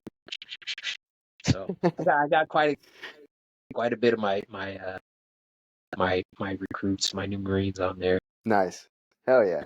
All right. So now I guess I'm gonna transition over to like your personal, like, when you were you ever in charge of like picking people's roles like scribe or like guide? What was kind of your like logic in picking certain people? Was it just like next man up, like the closest person to you, or what was your logic behind it? Uh, so we at the very beginning of the cycle, right during the F days, where freaking the damn drill instructors are up for, I don't know, it feels like days at a time. Working Firewatch, making sure everything's getting done. All the damn, all the knowledge, all the papers are getting passed out. The freaking boots are getting laced. The damn uniforms are getting squared away. Everything like that, right? So, um, we run through Firewatch, and we're working Firewatch. I like to observe, right? So I'll sit there and I'll watch how somebody does something, and if I'm like, oh, this kid freaking did it right the first time. I didn't have to freaking yell at him midway to do it the other way or do it right. I would keep note of that and I would freaking write it down. And I would so I would have a list of kids or recruits that I would call, be like, yo, I know from Firewatch you're good at this, so freaking do this. And I would give them little tasks, and then um, as a third hat, I got to pick whiskey locker recruits. Got to pick. I got to give random jobs or assignments to recruits. Like you're freaking taking care of this, and you're gonna take care of that. But as far as like the squad leaders and the guide is always the senior. Squad leaders is the J. Um, but the you, we have input. You know what I mean? Like if I see something and I'm like, yo, that squad leader is trash. You need to fire him. Like here's my freaking here's who I would pick. I can give my recommendation. Be like here, like this is who I would pick, and here's why. You know what I mean? Give them a shot. And sometimes it would freaking work out. Some other times you'd be like, yeah, whatever, kick rocks, third half. Yeah, I imagine you got pretty good at reading people and stuff. It always seems like the most nerdiest dude in Platoon is always Greg too. The Yeah, most good grungiest, nerdiest handwriting. dude. Yeah. I mean, you gotta have good handwriting, man. Because if I can't read the chicken scratch, then freaking we're both screwed. Yeah. What about like your most memorable recruit? Like whether it's struggle bus, fucking failing everything, or maybe just some stud who like did great and everything. Do you have someone you can point out to that you remember? Um, See, I think this kid it seemed like he was always on a damn struggle bus, man. His name was Bueno. Bueno? Bueno, like good. Like, What? yeah, dude, like not even joking. So we'd always call him No Bueno. Get over here, No Bueno. And it wasn't that like he was dumb or anything, you know what I mean? Like he comprehended a little bit slower than the rest of them, and he just didn't comprehend the whole thing, like he was a PT stud. He could damn pull himself up. He could run, but he sucked at prac. He sucked at damn taking orders. He sucked at freaking moving fast. He just sucked. But I think at the end, towards the end, he became like one of my favorite because like I was always yelling at this kid, and it seemed like he was always to the side of me because I was always freaking on him because he was always doing something wrong. You know what I mean? So it was like, and so I actually moved him to the front of the house so I can keep an eye on him. Um, and so I was always watching him, but it was always no bueno. Get over here, no bueno. Nice. What about like balance? How do you balance like because when I hear I got some buddies who are drill instructors too. It's always kind of hard to imagine how they're able to balance work and then home. Like, do you ever accidentally yell at your wife?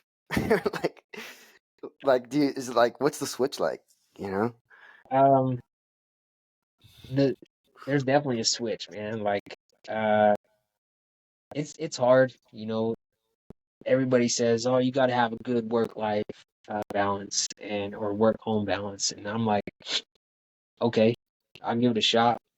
You know, I think my wife it wasn't too bad with my wife. It was more with my kids.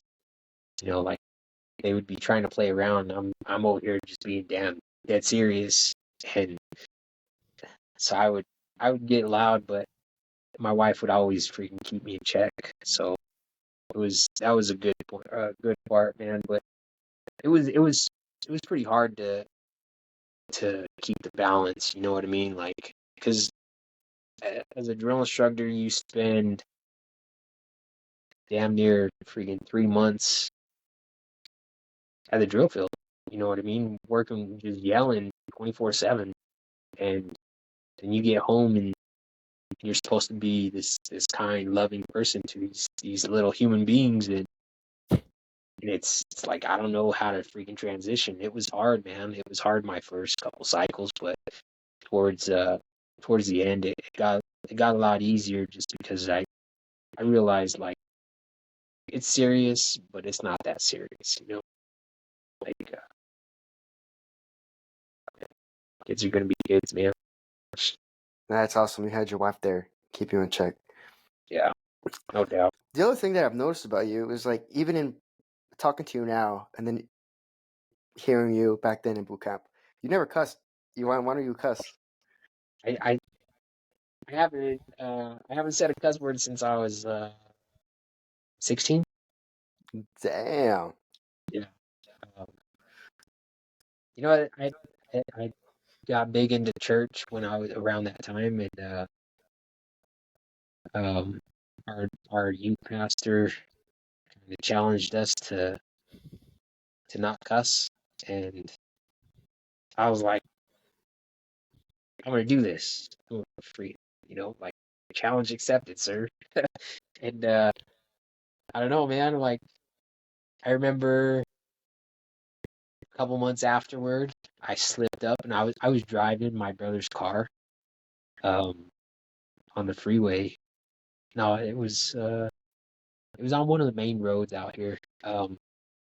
And I think I was going like 45 or something. And I can't remember what happened, but I was riding like me and my best friend. His name's Anthony, but me and Anthony were riding in my brother's car, and something happened, and I freaking slapped the steering wheel, and I said the F word, and my damn hood popped up, and it scared the hell out of me, dude. And I was What? like, yeah, dude, it scared me, Yo. and I was like, I think that was the last time I said a cuss word. Um, Wow. yeah, and you know, it just became easier and easier. And then after I was around my kids for so long, you know, I didn't want them to pick up on stuff, and you know, not even my wife. My wife doesn't even cuss, so um, it just made it easy. You know, I figure if you can speak without saying a cuss word, then you can speak semi-intelligent. You know what I mean? Like you don't sound so freaking dumbed down. Saying the F word every now and every freaking couple words. I still say freak a lot. You know, like my 5-year-old daughter, she says freak. What the freak? You know, but I'd much rather say freak than the F word. You know, and funny story is, before I went down to the drill field, my Gunny, um, he was a prior hat, and he was like, "You're gonna cuss down there." I'm like, "No way." He was like, "I promise you, you're gonna they're gonna break you, and you're gonna cuss." I'm like, there ain't no way, Gunny. There ain't no way. Sure enough, dude, I made it. I made it. No cuss word. Let's go. Yeah, man. Man, you made me want to do the same thing. That's wild. I'd be traumatized if that happened to me too with that whole trunk thing. Huh. Yeah, dude. I was like, what the freak, dude? How the yeah, Right out yeah. there. Yo. It was Uh, a trip though. the other thing I wanted to ask you was when Marines become drill instructors, there's always that fine line you gotta ride of like training the recruits in an aggressive way, yet riding the line of I'm not trying to get in trouble in some sort of way, accusations and stuff like that. How were you able to manage that? And did you see a lot of people get in trouble for things like that? Um, I did see quite a bit of people uh go down for mistreating recruits. Um, as far as how I managed it, it was I don't know, man. Like I ain't gonna say that I never crossed the line. You know what I mean? Like there's there's times that you just you just do it. You know what I mean? Like it's like you're going 100 miles an hour, and it's like, oh damn, you don't realize that maybe you've gone too far until you've already gone too far. But um, I didn't. I don't think I ever did anything like super freaking heinous. You know what I mean? Like, um, but I think it was just a matter of these guys are they're just here because they want to be like me. You know what I mean? Like, why am I gonna freaking punish them past what I'm allowed to just to make a point? You know what I mean? And like I said, I've done it a few times. I've punished some recruits just to prove a point. Um, but after a while, it's like there's other ways. There's always another way. You know, like there's it doesn't always have to be PT. It doesn't always like IT. It doesn't always have to be hands on. Um, Freaking mentally, man. Like I think I think my first cycle at Kilo Company, we dropped like 20 kids, 20 recruits that cycle. Um, One of them we drove him to the point where he went. They had to check him into the damn mental hospital, and he tried to break out, and like he freaking yeah, we drove this kid like crazy, dude. And his dad was coming from like Indiana to pick him up, or I don't know where the hell he was coming from, but his dad ended up calling the seniors, said that he tried to break out of the mental hospital. But yeah, like I said, man, there's always other ways to punish a recruit, and they don't always um, they don't always deserve the worst. Sometimes they do, man. You know how the recruits are, but I mean, there's only so far you can go. Um, I just did my best to kind of tread the line. Um, I did my best to never cross it to a point of no return. I like the way you said that. How there's not really a point in maybe pushing the envelope too far when they're trying to be just like you. Yeah. And ultimately, like I think that's a really cool thing about being a drill instructor is like you teach these recruits to become Marines, and you are what they think of every single time they think of about a drill instructor. And at that moment, however that whole experience goes, ultimately kind of decides whether they want to choose to be a drill instructor or recruiter kind of a thing. And I think that's a really great way to see it, the way that you said it.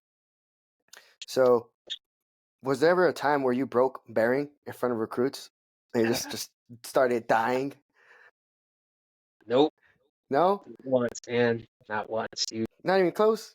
Not even close. Oh man, there's been plenty of times where it was pretty damn close. Like I had to kind of like walk away and go into the duty hut. That shit. But freaking recruits are wild, dude. Like they're a different animal. You know what I mean? Like they're crazy. Like some of the stuff that they do is just off the charts. Like and you wouldn't believe it unless you've seen it. You know what I mean? Like um, I had this kid or this recruit um hate freaking scuzz brushes, and so he could scuzz under the racks. And I was like, there's no way, dude. There's no way. Oh man. But you know what I mean? Like it's just some things that they do and say that just catch you off guard and you're not even expecting it. And you can't show them, like that you have that side. They can only see one side of you. And that's it. Especially as a number 10, third, fourth, or fifth hat, they can only see. Well, I guess as a third hat, it's a little different, but as a kill hat, they can only see that one side, man. It's just freaking pure terror. Just like you guys seen Sergeant Valencia, that's all you guys should see from it. From a third hat, you can see maybe a little bit more compassion because they have to get you into the mindset of being able to absorb the information that they're putting out there. Um, Hmm. so if they're sitting there yelling at you, blasting you the entire time, you're just gonna shut down and be like, it's freaking not pay attention to where he says. And as a J, you get a little bit more leeway um, with recruits, and you can be a little bit more relaxed because at that point, they see you as more than just a drill instructor. You know what I mean? Like, um, so if you're just sitting there yelling at them, they will not perform for you at all whatsoever. So you gotta kind of balance that. Um, but yeah, even as a J, I never broke my bearing, uh, and that's one thing I'm actually proud of. So Nice. That's pretty surprising. I'm not gonna lie. I think I've seen like Sasser Hansen a couple times. Like he just cover his face was covered. yeah, yeah. Oh, um, the last kind of question I'll talk about like here, and then we'll kind of move on to the next subject. But what about like struggles being drill instructor, and then you have at this point, did you have 4 kids or did you have 3 still? Um, I had so 2015. Yeah, so I had 4. Damn, just pumping them out, man. Off topic, but like, was there like ever a point where you kind of told yourself like, all right, last one this time for real, or like, what was that like? You know what I mean? Like, Shoot, after my second one, man, I was like, there, we can't have no more, man. Like, I don't get paid enough. You know what I mean? Like, we can't afford another one. But shoot, out comes another one. And it's like, all right, all right, all right, no more, no more, no more. And then another one comes along. All right, we're done, we're done. And then my daughter comes, and it's like, all right, for sure, we're done now. You know what I mean? Like, that's yeah, hilarious. there's, I swear, after every kid, it was just like, all right, no more, no more. It's funny, man. So back to the other question. So how are you able to balance you being a drill instructor and then having 4 kids and a wife at the time? You're gone for like 3 months, hardly ever seeing your family, and your kids are just they're pretty much like newborns. So how are you able to balance that whole dynamic? Um, And, Go ahead. no, yeah, just I guess I kind of want to like iterate to the audience that like this is your high school sweetheart, like this is someone you've been with for a minute already. So like, what kind of kept you guys grounded in times like this where you're away? Honestly, your whole military career, you like the 6 months when you led up into you getting her out there to Oki, and then you going on deployment, and then drill instructor duty. It feels like the Marine Corps was your wife more than she was your wife. So how are Yeah. you able to balance that? You know, honestly, I got to give it up to my wife, man, because she she didn't have to stick by me. You know what I mean? Like, but she did, and I'm forever grateful. Like she took care of things while I was out trying to make my career.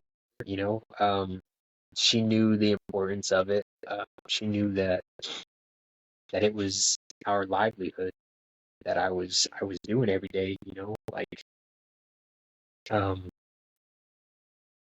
if it wasn't for the Marine Corps, like I wouldn't have much of anything that I have now. The Marine Corps pretty much gave me everything, and so I was willing to give my everything to the Marine Corps. And my wife was she's willing to ride it out with me, until I retire. Um, and that was more than I could have asked from her, uh, but she was more than willing to do it. I guess just out of love, man. But it was the as far as balancing it, it was hard, because down in the drill field, you don't get a say when you go home. You can't be like, all right, I'm out. I'll be back in 2 days. You know, like if you do a good job, then senior might send you home for a few hours. Um, Damn. yeah, so like it was about your work ethic. Um, like I said, if you perform, then you get to go home for spend time with your family, go to sleep for a little bit, sleep in your bed for a minute. Um, but it was it was rough, you know what I mean? Like spending all that time away from my wife and kids. Yeah, like it was rough uh being away for a while, but I think we were both in the understanding that it was for our greater good, you know what I mean? So Damn. That's a beautiful story, man. It's got to be published somewhere. So, would you say is that what you found the most demanding thing about your whole tour about being a drill instructor, or what was that for you? um I think It doesn't have to be, like a singular thing, but or maybe that's kind of a hard question, but more like, hey, what are the few things that you found most challenging? being away from family was definitely one of them. But I think at this point, I I was pretty used to it. I don't think my wife or my kids ever got used to it. Um, but for me personally, like I was I was fairly used to being away, right? So it sucked because then when I would go home, I got to spend time with them, and then you don't ever want to leave, right? So having to go back. Um, but also, like the hardest part was probably the toxic leadership to deal with down there, and it was everywhere, man. Like, but I guess again, it's everywhere that you go, uh, but you don't get to pick your team down there. Like you get a you get set with the team, and that's who you got to deal with. And that's why I say, man, like the team that for your platoon 32, 35, like our team dynamic was perfect. Like we all just balanced each other, man. And Sergeant Valencia, he even played in that balance. You know what I mean? Like he was the freaking pit bull that we need. Because I couldn't do it. I wanted to. You know what I mean? I could do it, but I couldn't do it. Like I was the J. That wasn't my role anymore. Um, but yeah, the toxic leadership is probably the hardest thing to deal with down there. Because and maybe my mouth, because I couldn't keep my mouth shut. So uh, I'd come across somebody, and I'd just open my mouth like, and didn't give me two thoughts. I appreciate you sharing that. Um, so we're coming in towards the end of your tour as a drill instructor. How did that go, and you know, what did that kind of look like? So the end didn't quite end up how I expected it to be. Like I ended up getting RFC, um, relief for cause. My last cycle, uh, he it was me and three other guys that or I guess one other guy got RFC. I ended up getting NJP'd as well, battalion level NJP. Um, but yeah, it was my last cycle. I think I was J on that cycle as well. Um, and we had just finished. I think we were either going into initial drill or we had just finished it. Uh, but me and a couple of other Jays decided to go out to the bar and base and have a couple drinks, just freaking unwind, So, but I guess the rule is on a depot that you can't have alcohol or you can't have consumed alcohol 8 hours prior to being in contact with a recruit. Um, but we had gone to the bar, had a few drinks, and we went back to the squad base to go to the duty hut because that's where we slept. You know what I mean? Like, you don't get to go home, you know. But yeah, we went back to the squad base and we made a little bit too much noise. Our CO, our company CO, comes up and he's asking what the hell's going on because we woke him up and he sees that um, I think one of the guys had told him that we were just coming back from the bar, and I'm like, dude, freaking idiot, why would you say even that we were at the bar? You know what I mean? Like, um, so he was a little pissed. We went into the duty hut, freaking crashed out. Woke up the next morning and had to go to the first sergeant's office, and first sergeant was like, the CO is not gonna let this go. He's gonna push it. And we had a new first sergeant at the time, so he couldn't speak to our character. He didn't know us.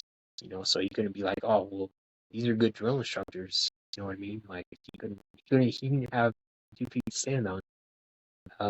So the CO he was trying to push it,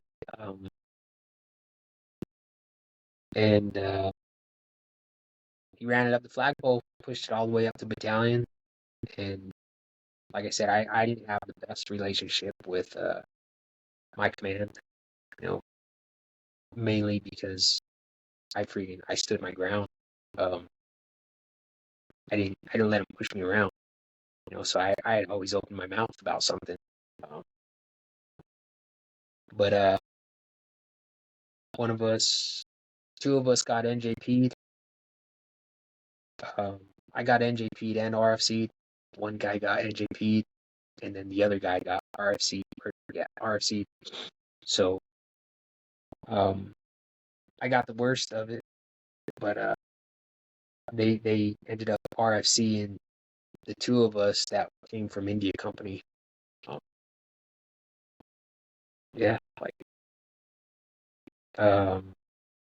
so at that point, like they sent me to battalion, and my doc was working on my package for my med board package because they made me go back to the docs after a little while because my damn head was still jacked up. I was still still couldn't remember anything. My damn balance was still an issue. Couldn't stand up straight. So he sent me back to the doc, and they freaking yeah. It's a very shitty ending. Only and like obviously because like the RFC it kind of sucks, but like on your last cycle too, like do you know if there was any conversation like, hey, like this is homeboy's last cycle, like maybe it doesn't make sense to kind of RFC him, Nah, man, No. it there was no talk about it like that. I I shouldn't even have been on that cycle. Uh, I had already. I think my 3 year mark was maybe 2 weeks away. So that Oh cycle would have, damn. yeah, dude. Like I was right there. Um, Wow. that cycle would have been on for another like 2 months after my 3 year mark. So they had no grounds of being able to keep me there unless I extended for something, and I wasn't gonna extend it. My free will, shoot. I did my 3 years. I'm ready to roll. You know what I mean? Um, but yeah, there was no talk of like, oh, this dude, this is last cycle. Like, just let it slide. You know what I mean? And I wasn't looking for, you know, um, somebody to let it slide. You know what I mean? Like, you do something stupid, then shoot, you get the punishment and like whatever. But I got the max, dude. So like, yeah. Sucks. So you after that you were going through your med board process. You got med boarded out immediately, sort of, or like Um, did you finish your whatever like restrictions you had? yeah. So the med board took quite a while. I was down on the depot for another year. Um, let's see. So I was down on the depot for 4 years total. Um, I ended up getting out in March of 2018. Uh, but yeah, I was just up at battalion, basically in limbo, and just going to my damn medical appointments, and that was it. That's basically all they required of me. Um, they didn't freaking like I still had to show up at work, like show up at battalion, do a little bit of work, but it was nothing, man. Like I was kind of like OFP, dude. I was I was so out of it on medications too. Even in my cycle, like I was out of it on medications. Like I would take my meds and I'd just zonk out. I'm for real, dude. Like um it was crazy, man. That's why I'm saying like I think after my motorcycle accident I probably shouldn't even have gone back. You know what I mean? Like uh but shoot, you know, kick me out of there, boy. I wasn't leaving on my own free will. Uh, but yeah, like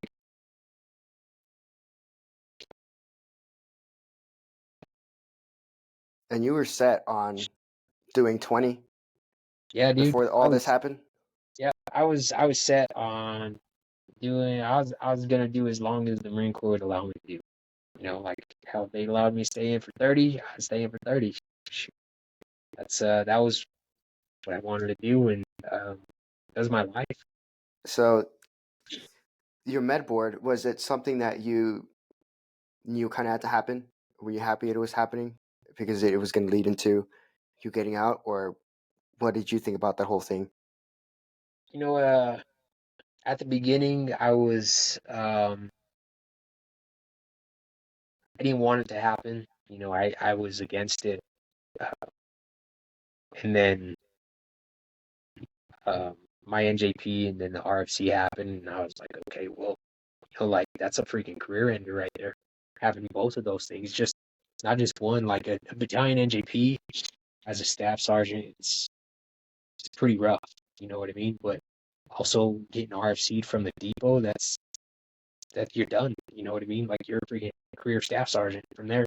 You good luck getting promoted. Um, so I was like, red board, let's get it, man.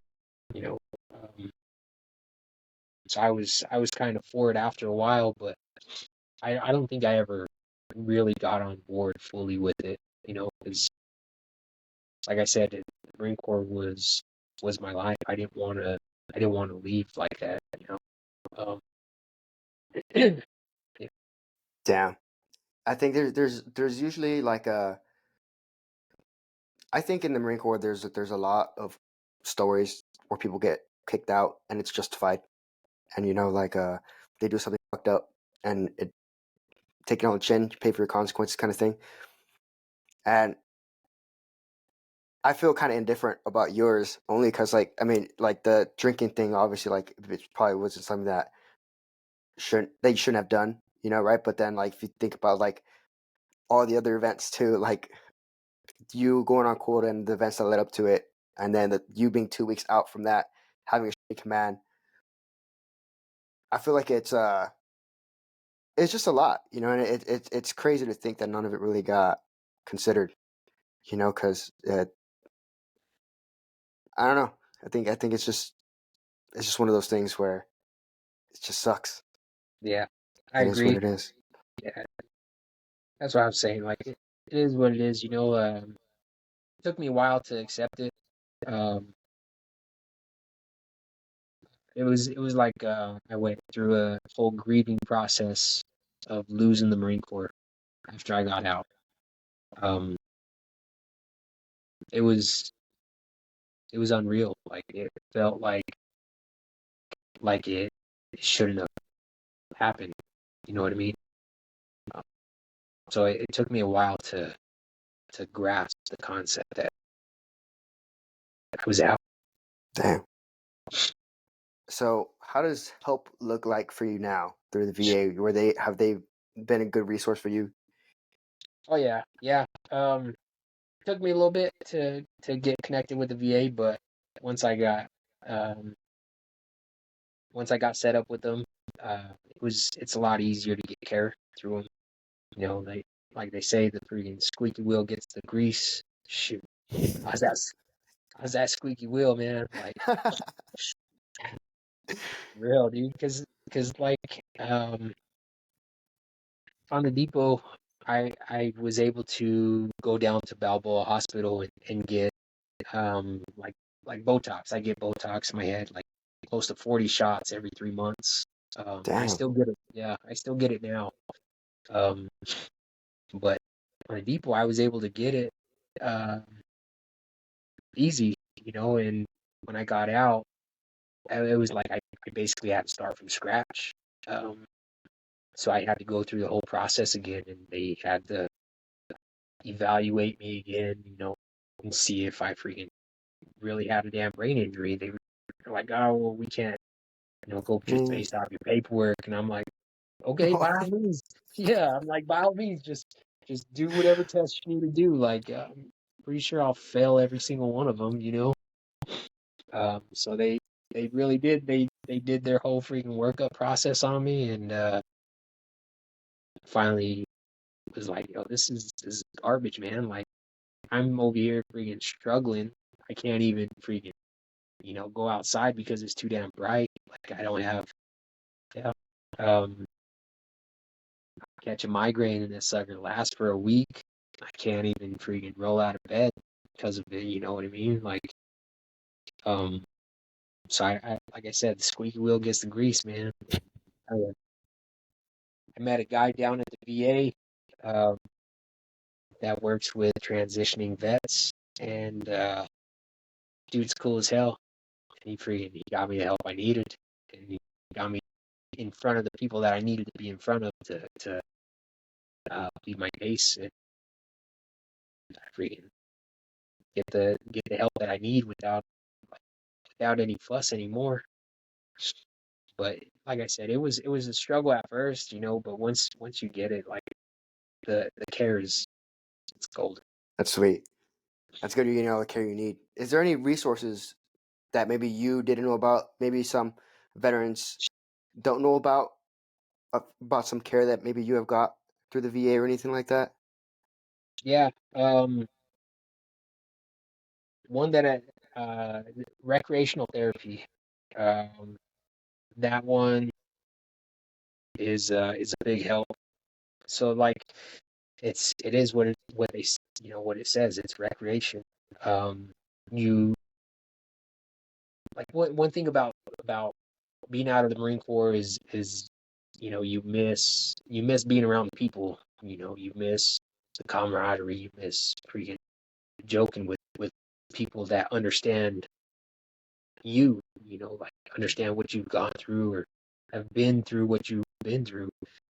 You come out into the civilian world and you're around civilians, and they look at you because you crack a freaking dark joke. You know what I mean? Like they look at you like oh, this person's crazy. Yeah, maybe I am a little crazy. You know what I mean? But shoot, you won't understand. They'll understand me. But at recreational therapy, we get out. Uh, I, I was able to ride. Um, a recumbent trike with them. So a recumbent bicycle, basically. So you kind of like to sit down. It's got a seat, and your feet are in front of you. You pedal like sit down. So because can't I can't balance anymore. You know what I mean? So I can't ride a regular bike. So um, I was able to get a trike with them, and now we go out on bike rides. Um, we go we go rock climbing, and it's all adaptive sports. You know what I mean? So it's if there's something like we got people there that are missing limbs, um, other people that have been or that have brain injuries, uh, and have balance issues or just anything, dude. Um, they have adaptive sports to help you go out and be active again, because like when I got out, I was a recluse. I just freaking I hid in my room and drowned my sorrows in freaking beer. Um, and so like I get out of the house now with them. Matter of fact, earlier this morning, we went kayaking. Nice. Yeah, like I've never been out on the water or even in a kayak in my life. Uh, and then I go to rec therapy and they're like, here's a kayak, let's go. Like, yo, let's do it. You know, I rode uh 25 miles with them, um, or because of them. Like I would do training with them with my recumbent trike, and I was able to go out and freaking do a damn 25-mile ride. That's a minute. Yeah, dude, it was a freaking struggle, but it was fun. But I guess stuff like that, man. I think recreational therapy was probably the one thing that I didn't really know about, but has helped a lot more than most.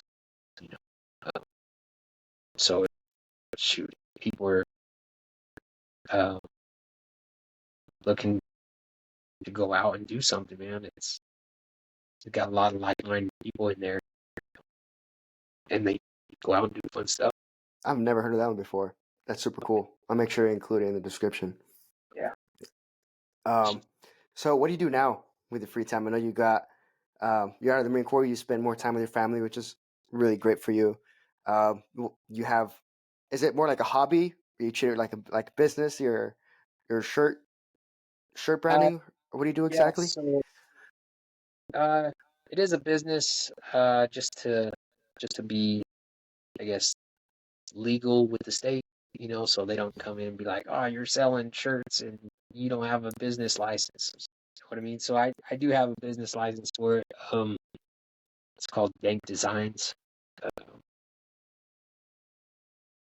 I do it more as a hobby, just because it keeps my mind busy, keeps my mind moving, fresh, and it gives me an outlet to, um, I guess, get whatever's on my mind out there, and then also, for anybody that comes to me, they have an idea, and it gives me free reign, and I, I'm able to help them come up with their idea. You know what I mean? Like, um, this is one of the shirts that I made.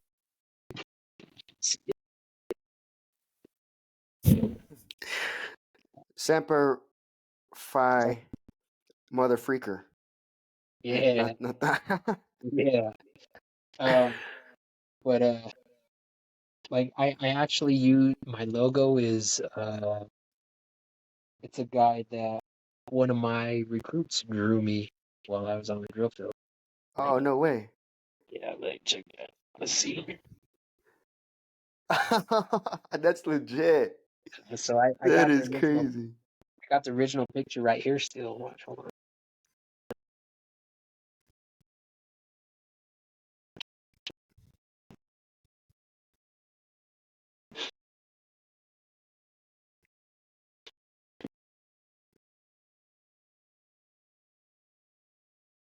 That's dope.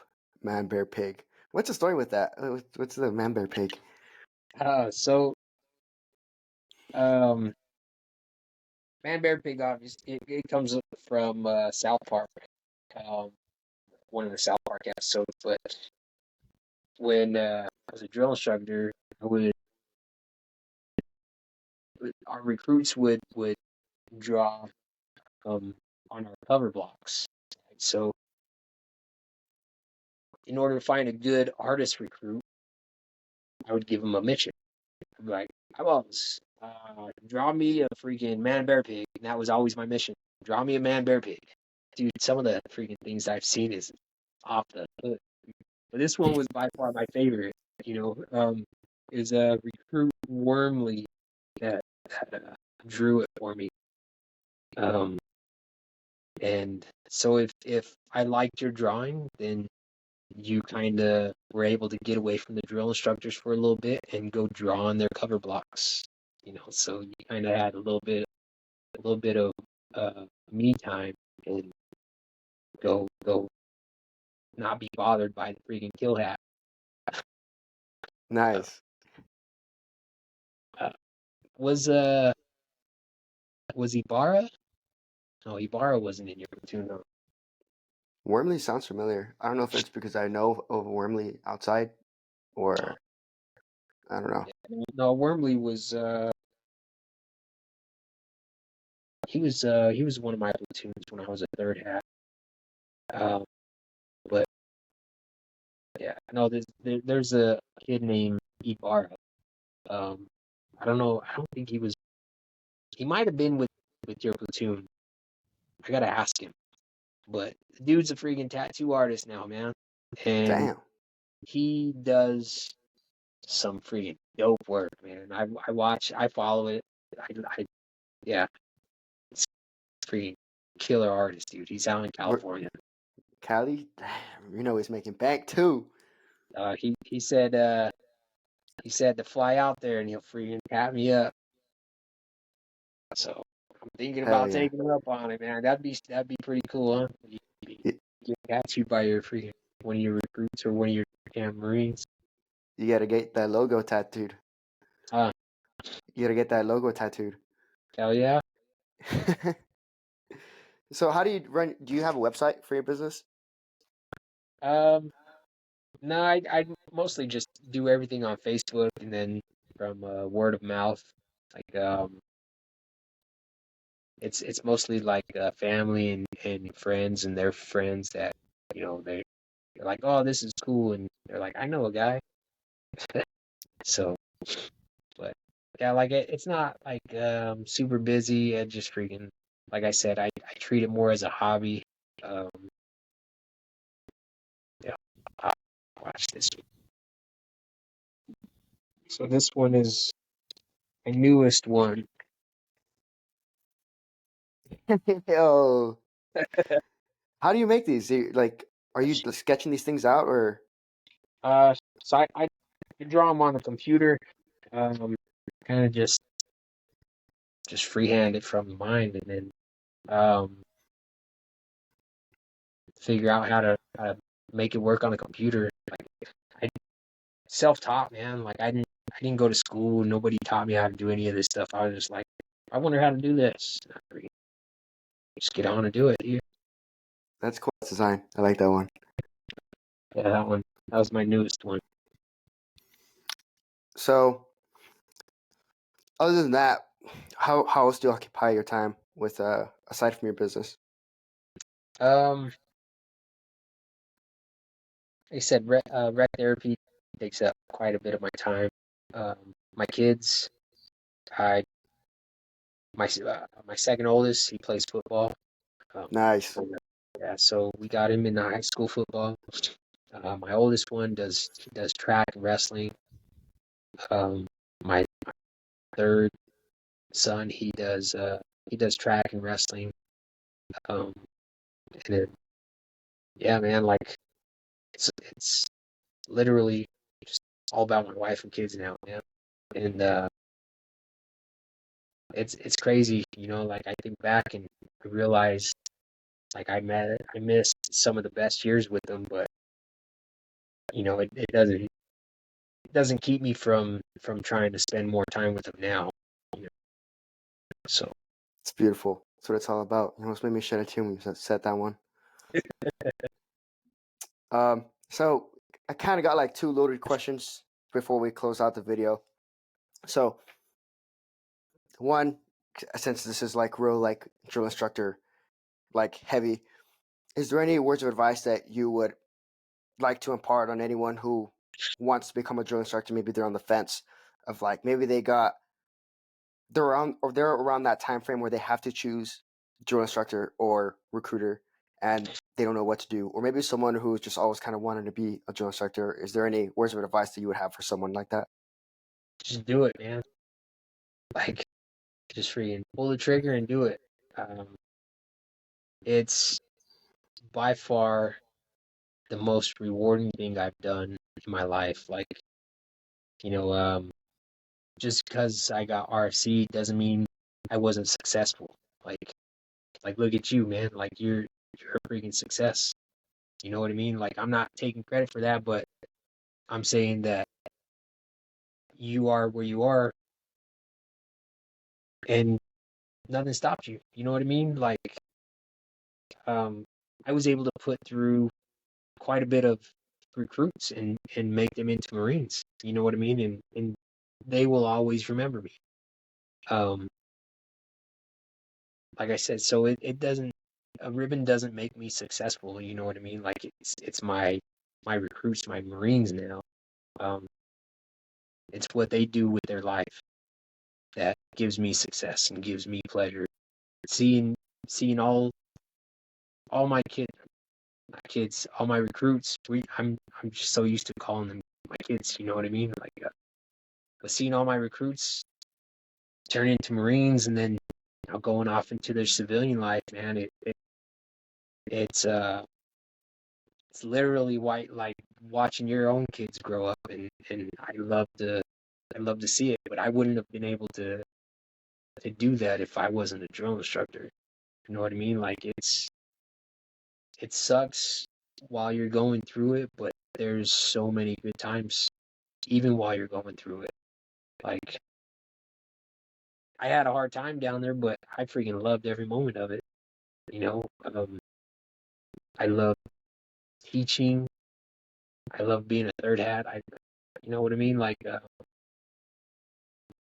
there's and aside from that, when you finish up your tour, there's so many more benefits for you in the Marine Corps. Like it's like it polishes your career.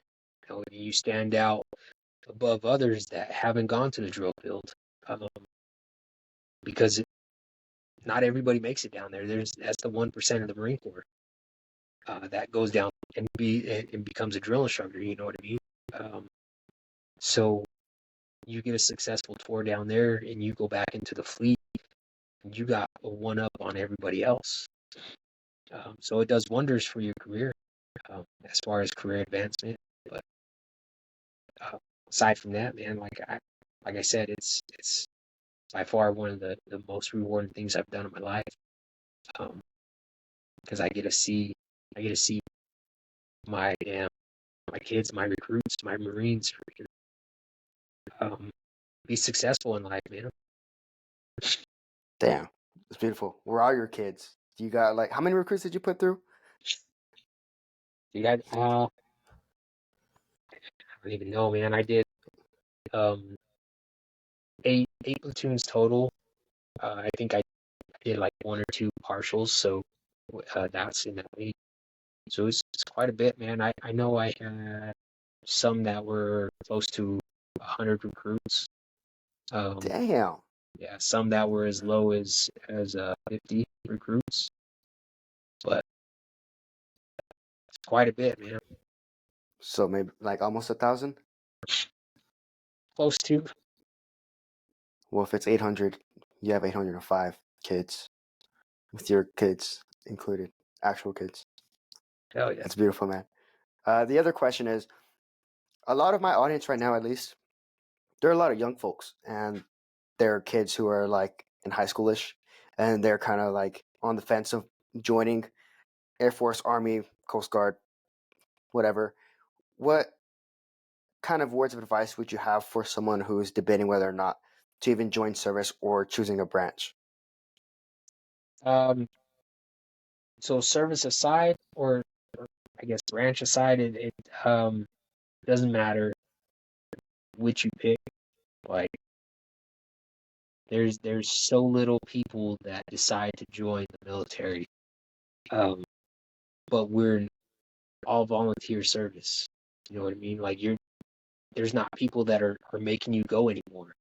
Um, People want to volunteer, people want to go, but it's it gives you a sense of accomplishment.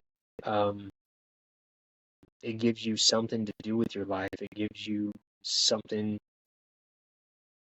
meaningful to put your time towards. You know what I mean? Like it's not like you're going to a dead end job like I was at and doing nothing with your life. Um, Besides going through the motions on a day-to-day basis, uh, Marine Corps gave me a sense of belonging, a sense of accomplishment.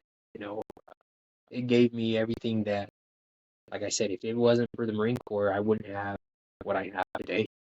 Um, like I would have ended up in damn prison or dead. Just like all my other friends, my brothers.